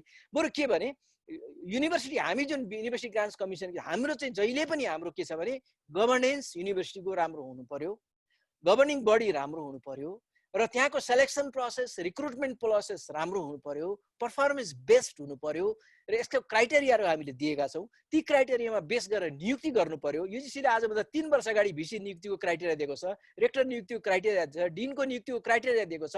युनिभर्सिटी रिस्ट्रक्चरिङ गर्ने हो भने यी क्राइटेरियालाई टेकेर अगाडि बढ्नु पर्यो। त्यो भयो भने बिस्तारै बिस्तारै यो हराउँछ। यो सङ्क्रमण कालको स्थिति हो, त्यसले गर्दाखेरि यसमा विद्यार्थीहरूले आत्तिहाल्नुपर्छ जस्तो मलाई लाग्दैन। ल थ्याङ्क यू देवराज सर। अब यहाँ फेरि अर्को क्वेसन यहाँ आयो। क्वेसन चाहिँ के आयो भने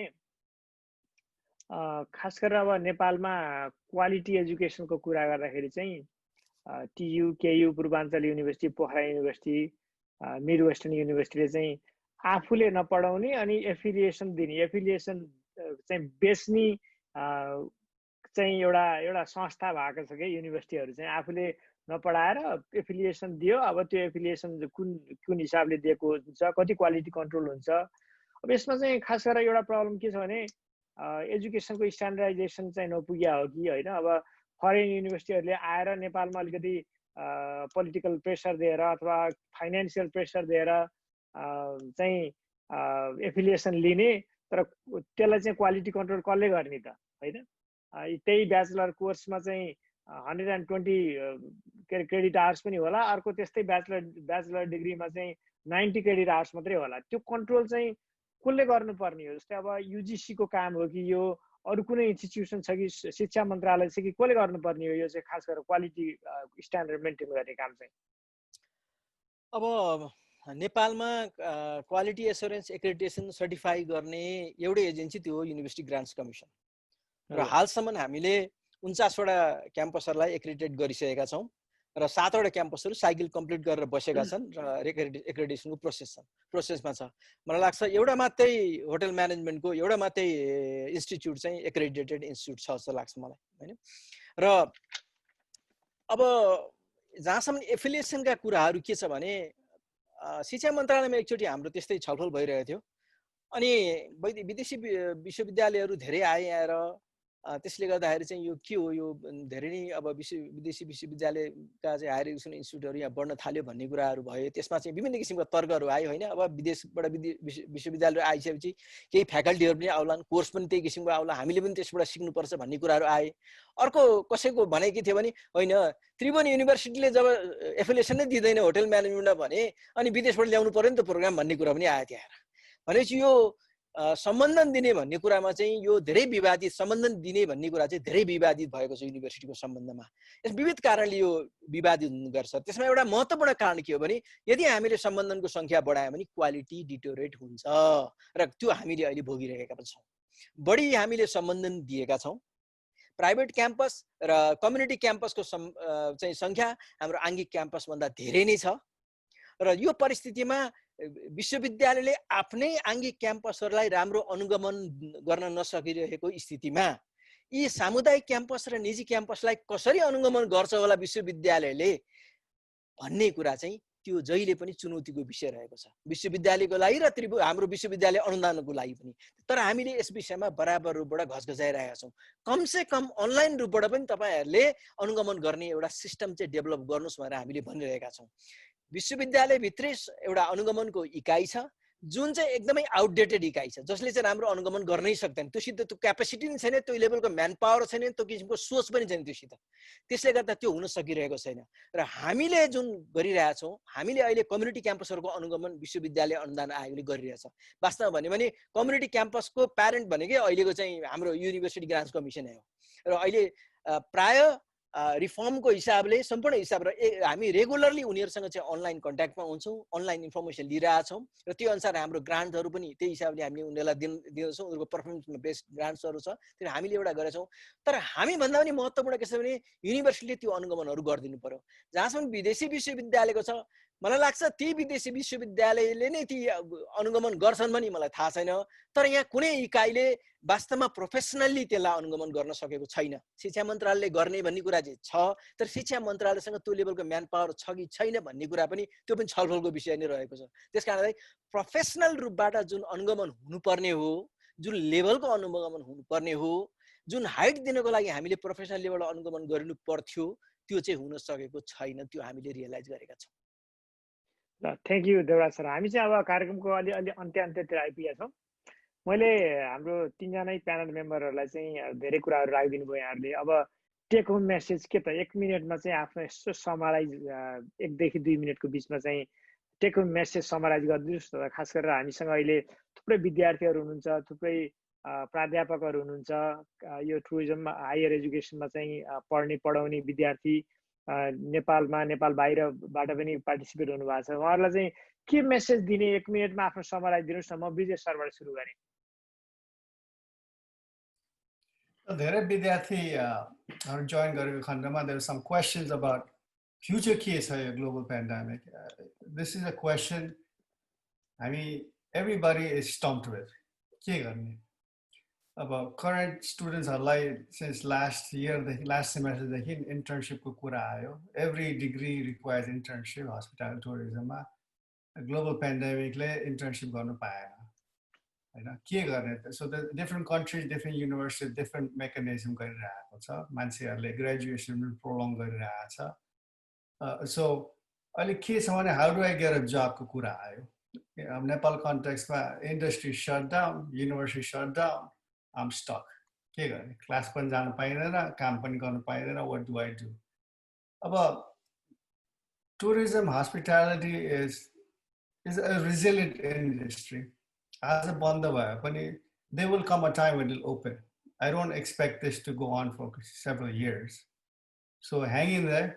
अनि मैले अघि कुरा गरेको जस्तै विद्यार्थीहरूलाई अनलाइनमा धेरै कम्पनीजहरूले फ्री राखेको छ प्लेटफर्महरू. डेभलप यो स्किल सेट्स. टाइम भएको कुरामा अहिले युटिलाइज द टाइम. त्यो टिभी बढी नहेरेर पनि आफ्नो understand the industry. United Nations World Tourism Organizationको वेबसाइट छ. There's different platforms about tourism resilience, after communication skills कसरी बढाउन सकिन्छ. So use the time to develop the skill sets and also think, हैन?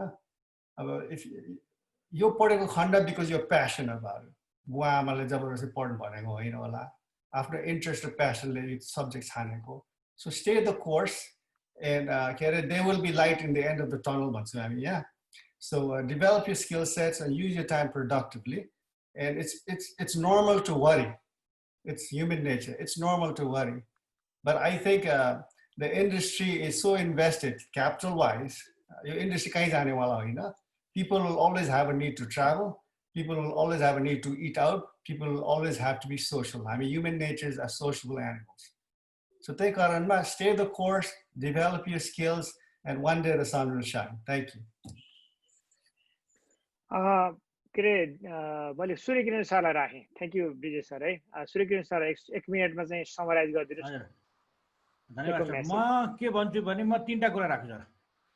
अब देवरा सर पनि हुनुहुन्छ है. अब हाम्रो प्र्याक्टिकल एक्जाम सिद्ध्याएर ठिक्क हामी थ्योरी एक्जामका एपियर गर्नका तयार भइरहेको थियौँ. त्यति बेलादेखि लकडाउन भयो. त्यस कारणले त्यो कमसेकम पनि त्यो थ्योरी एक्जाम सञ्चालन होस्. त्यो ब्याचलर अफ होटल म्यानेजमेन्ट भनौँ, ट्राभल टुरिज्मको भनौँ, मास्टर्सको भनौँ, त्यो चाहिँ अनलाइन हुन्छ कि कसरी हुन्छ कि किन प्र्याक्टिकल गर्नु परेन. प्र्याक्टिकल भइसकेको छ. त्यो थ्योरी होस् भन्ने म चाहन्छु. किनभने विद्यार्थीहरू त्यसले गर्दा पनि भनौँ केही न केही एक्टिभिटी चाहिँ भइरहेकोस् न. दोस्रो कुरो म अलिकति पोलिसीतिर जान्छु. पोलिसीमा चाहिँ कमसेकम पनि यो एउटा काउन्सिल के हस्पिटालिटी टुरिज्म एउटा काउन्सिल चाहियो कि. जस्तै तपाईँको इन्जिनियरिङ काउन्सिल छ, मेडिकल काउन्सिल छ, अरू काउन्सिल भनेपछि यसले धेरै काम गर्छ कि काउन्सिलले. जुन अघि तपाईँको मोनिटरिङको कुरा आयो होइन. अब भनौँ हरेक कुरा भनौँ न. अब त्यसकारणले एउटा काउन्सिल चाहिन्छ जसरी भए पनि. अब एकाडेमिक काउन्सिल यो जस्तो लाग्छ मलाई. र अर्को कुरा चाहिँ अब एकाडेमिसियन र विद्यार्थीहरूलाई चाहिँ म के भन्न चाहन्छु भने अब ब्रिजेश सरले भने जस्तै टाइम चाहिँ खालि अब त्यो हो सोसियल मिडिया त हामी युज गर्छौँ है. तर अलिकति हाम्रो एरियालाई अब फोकस गरेर भनौँ न. अब जस्तै कसको फुड कल्चर के छ, हस्पिटालिटी कल्चर के छ, टुरिज्म डेस्टिनेसन कहाँ के छ, जुन कुरो हामी चाहिँ एजुकेसनमा त्यो भनौँ न अनगोइङ प्रोसेसमा त्यति बेला एकदम बिजी भएको बेला जुन कुरो हाम्रो सर्च गर्न चाहिँ हामी नभ्याइरहेको हुन्छ नि, त्यो अहिले फुर्सदको समयमा चाहिँ त्यसलाई युटिलाइज गरेर आफूलाई चाहिँ आफूलाई चाहिँ इङ्गेज राख्नु भनेर चाहिँ म हाम्रो एकाडेमिक साथीहरूलाई, विद्यार्थी साथीहरूलाई म चाहिँ रिक्वेस्ट गर्छु. र अब यो कोभिड भन्ने कुरो अघि ब्रिजेश सरले भन्नुभयो यो त वर्षौँ जाने त होइन. त्यस कारणले अब पक्कै पनि आशा गरौँ हाम्रो इन्डस्ट्री छिटै रिभाइभ हुन्छ र फेरि हामी चाहिँ आफ्नो डेस्टिनेसनमा लम्किनेछौँ भन्न चाहन्छु म. धन्यवाद. ल थ्याङ्क यू सूर्यकिरण सर. अब देवराज सर 1 मिनट यहाँको समरी. ठिक छ. पहिले त अब सबै साथीभाइहरू, हाम्रो विद्यार्थी भाइ बहिनीहरू सबैलाई म के भन्न चाहन्छु भने सुरक्षित रूपबाट बसौँ र WHO को जुन कोड छ त्यसलाई चाहिँ पालना गरौँ. पहिलो त्यो भन्छु. दोस्रो कुरा के हो भने सजिलो बेलामा त हामी कुनै हिसाबले पढिरहेको थियौँ, गरिरहेको थियौँ. अप्ठ्यारो बेलामा त पढ्न सिक्नु पर्यो नि त.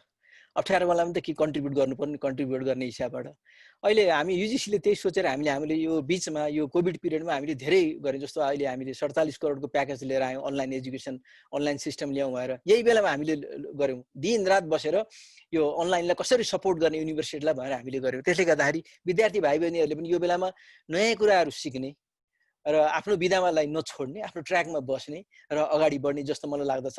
र आत्तिने कुरा चाहिँ छैन. किनभने अब हामीले सबैले भोगिरहेको कुरा हो. यो कुनै एउटा देशले मात्रै हो, संसारले भोगिरहेको कुरो. त्यसले गर्दाखेरि भोलिका दिनहरू चाहिँ हाम्रो उज्यालो छन् र यहाँहरूलाई चाहिँ सुरक्षित रूपबाट बस्नुहोस् र अध्ययन कन्टिन्यू गर्नुहोस्. जुन जुन माध्यमबाट हुन्छ. अझ म युनिभर्सिटी इन्स्टिट्युटहरूलाई म अहिले के भन्छु भने तपाईहरु कोर्स सेमेस्टरको कोर्स थर्ड सेमेस्टरको विद्यार्थी चाहिँ त्यसलाई फोर्थ सेमेस्टरमा लानुहोस्. पछि थर्ड सेमेस्टरको एक्जाम लिने कुरामा पछि लिउँला, प्र्याक्टिकल पछि गरौँला हामी. तर कोर्स चाहिँ कमसेकम अहिले सकेर बस्नुभयो र भोलि राम्रो स्थिति आयो खण्डमा चाहिँ त्यो प्र्याक्टिकल गरेर हामी विद्यार्थीले लान सक्छौँ. त्यसले गर्दा विद्यार्थीको कमसेकम एकाडेमिक क्यालेन्डर चाहिँ हामी बचाउँ भन्ने कुरामा चाहिँ हामी कसरी सहयोग गर्न सक्छौँ. हामी फ्याकल्टीहरू, हामी विद्यार्थीहरू, हामी प्यारेन्ट्सहरू सबै यसमा लागौँ जस्तो मलाई लाग्दछ. मैले यति राखेँ. ल थ्याङ्क यू देवराज सर. अब यो लास्टतिर चाहिँ हामी अलिकति कोभिडमा आयौँ किनभने द्याट्स इम्पोर्टेन्ट टपिक. अब हामी पनि यस्तै स्थितिमा छौँ अहिले. अब एकदमै मिनेटमा चेन्ज भएको छ कुराहरू. अब यो कसरी जान्छ के जान्छ, अब यो भ्याक्सिन नआउन्जेलसम्म हामी अब यस्तै गरेर कोभिडसँगै बाँच्नुपर्छ. अब यसलाई कसरी एडाप्ट गर्ने, खास गरेर अहिलेको जेनेरेसन चाहिँ एकदमै रेजिलियन्ट छ, एडाप्टिभ छ.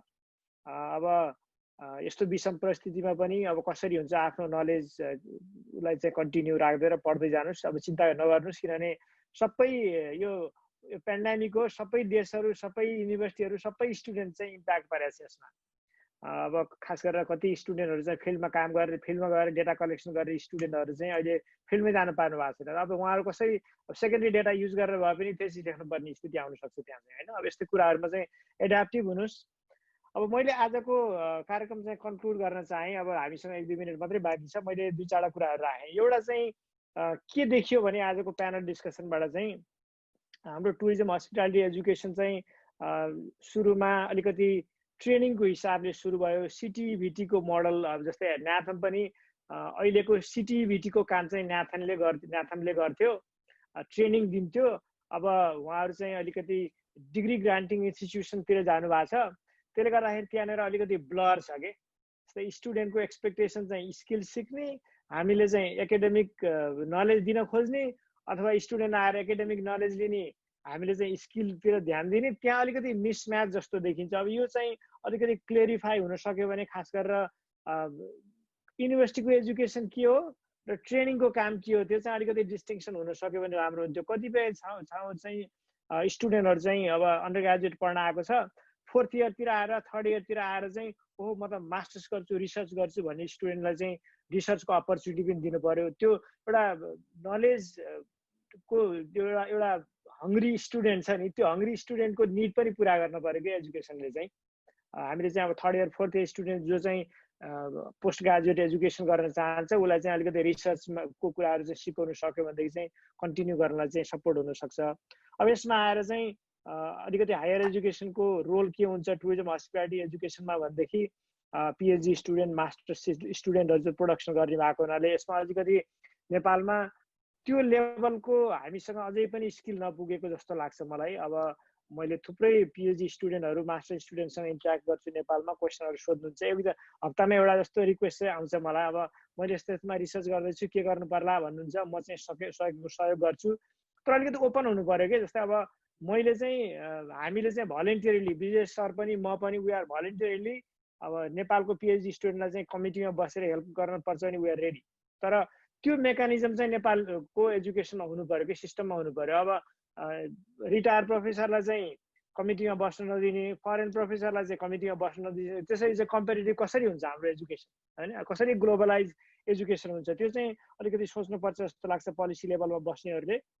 अब यो कसले कहाँ पुर्याउनु पर्ने हो, देवराज सरले नै गर्नुहुन्छ होला यसको लागि चाहिँ अलिकति पहल। अनि अर्को चाहिँ अलिकति हाम्रो टुरिज्म हस्पिटालिटी चाहिँ अलिकति इन्डस्ट्री रिलेटेड डिसिप्लिन भएको हुनाले चाहिँ यहाँ चाहिँ कोलाबोरेसनको एकदमै इम्पोर्टेन्स हुन्छ। जस्तै अब इन्डस्ट्रीसँग कोलाबोरेट गर्नु पर्यो, गभर्मेन्टसँग कोलाबोरेट गर्नु पर्यो। अब अहिले हाम्रो चाहिँ सिङ्गो मन्त्रालय छ, टुरिज्म मन्त्रालय छ, प्रदेशमा टुरिज्म मन्त्रालयमा छन्। त्यो मन्त्रालयमा काम गर्ने कति कर्मचारीहरू चाहिँ टुरिज्मको हस्पिटालिटीको डिग्री लिएर जानु भएको छ? मेरो विचारमा इट्स नन, होइन?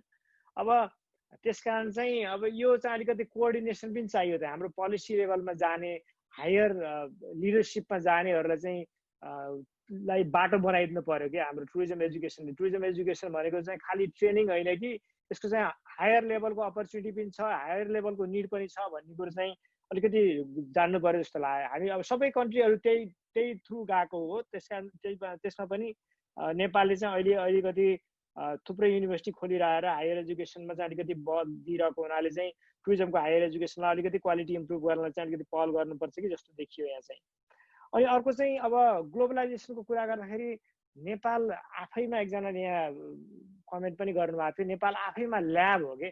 तपाईँको नेपालमा चाहिँ यस्तो युनिक कुराहरू छन्, माउन्टेनरिङ, क्लाइम्बिङ, यी चिजहरू चाहिँ नेपालको लागि चाहिँ युनिक चिजहरू छन्। हामीले चाहिँ बाहिर पढाउने होइन कि बाहिरको स्टुडेन्टलाई नेपाल ल्याउन सक्छौँ कि हाम्रो अलिकति एजुकेसनलाई चाहिँ हामीले अपलिफ्ट गर्न सक्यौँ भनेदेखि चाहिँ, होइन? अब नेपालमै ट्रेकिङमा, खास गरेर ट्रेकिङ, गाइडिङ, माउन्टेनरिङ यस्तोमा चाहिँ हामीले फरेन स्टुडेन्टलाई चाहिँ नेपालमा ल्याएर पढाउन सक्छौँ।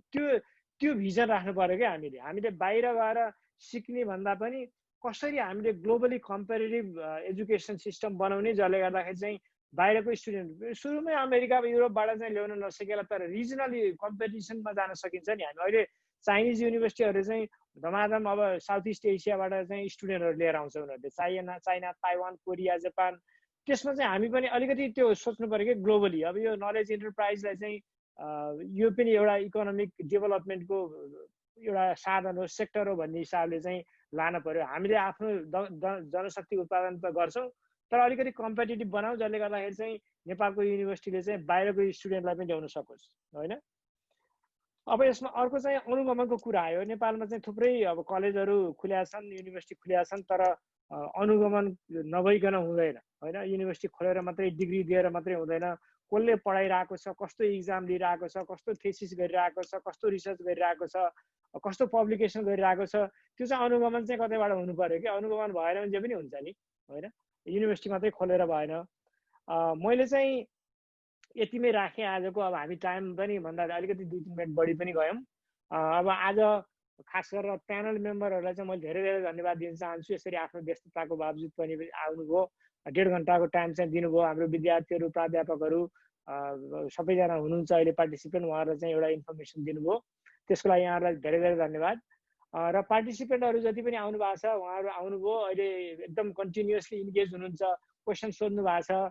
हामीसँग चाहिँ 237 जनाले रेजिस्टर गर्नुभएको थियो, त्यसमध्ये 120-30 जना चाहिँ कन्टिन्युसली अहिले चाहिँ एटेन्डिजमा हुनुहुन्छ। यहाँहरूलाई पनि धेरै धेरै धन्यवाद। नेपालमा रातिको समयमा आएर सुनिदिनु भयो। हामी यस्तो प्रोग्राम फेरि पनि गर्छौँ। महिनाको एकचोटि चाहिँ हामीले यो नेपाल टुरिज्म रेजिलियन्स फोरमले चाहिँ एउटा प्रोग्राम गर्ने हामीले चाहिँ उद्देश्य राखेका छौँ। यो प्रोग्राम चाहिँ कसैले फन्ड गरेको छैन। हामीले चाहिँ भलन्टियरली नेपालमा नेपाली नै केही गर्नुपर्छ भन्ने हिसाबले चाहिँ सुरु गरेको हो। यसमा फेरि पनि पार्टिसिपेट हुनु होला आगामी कार्यक्रममा पनि।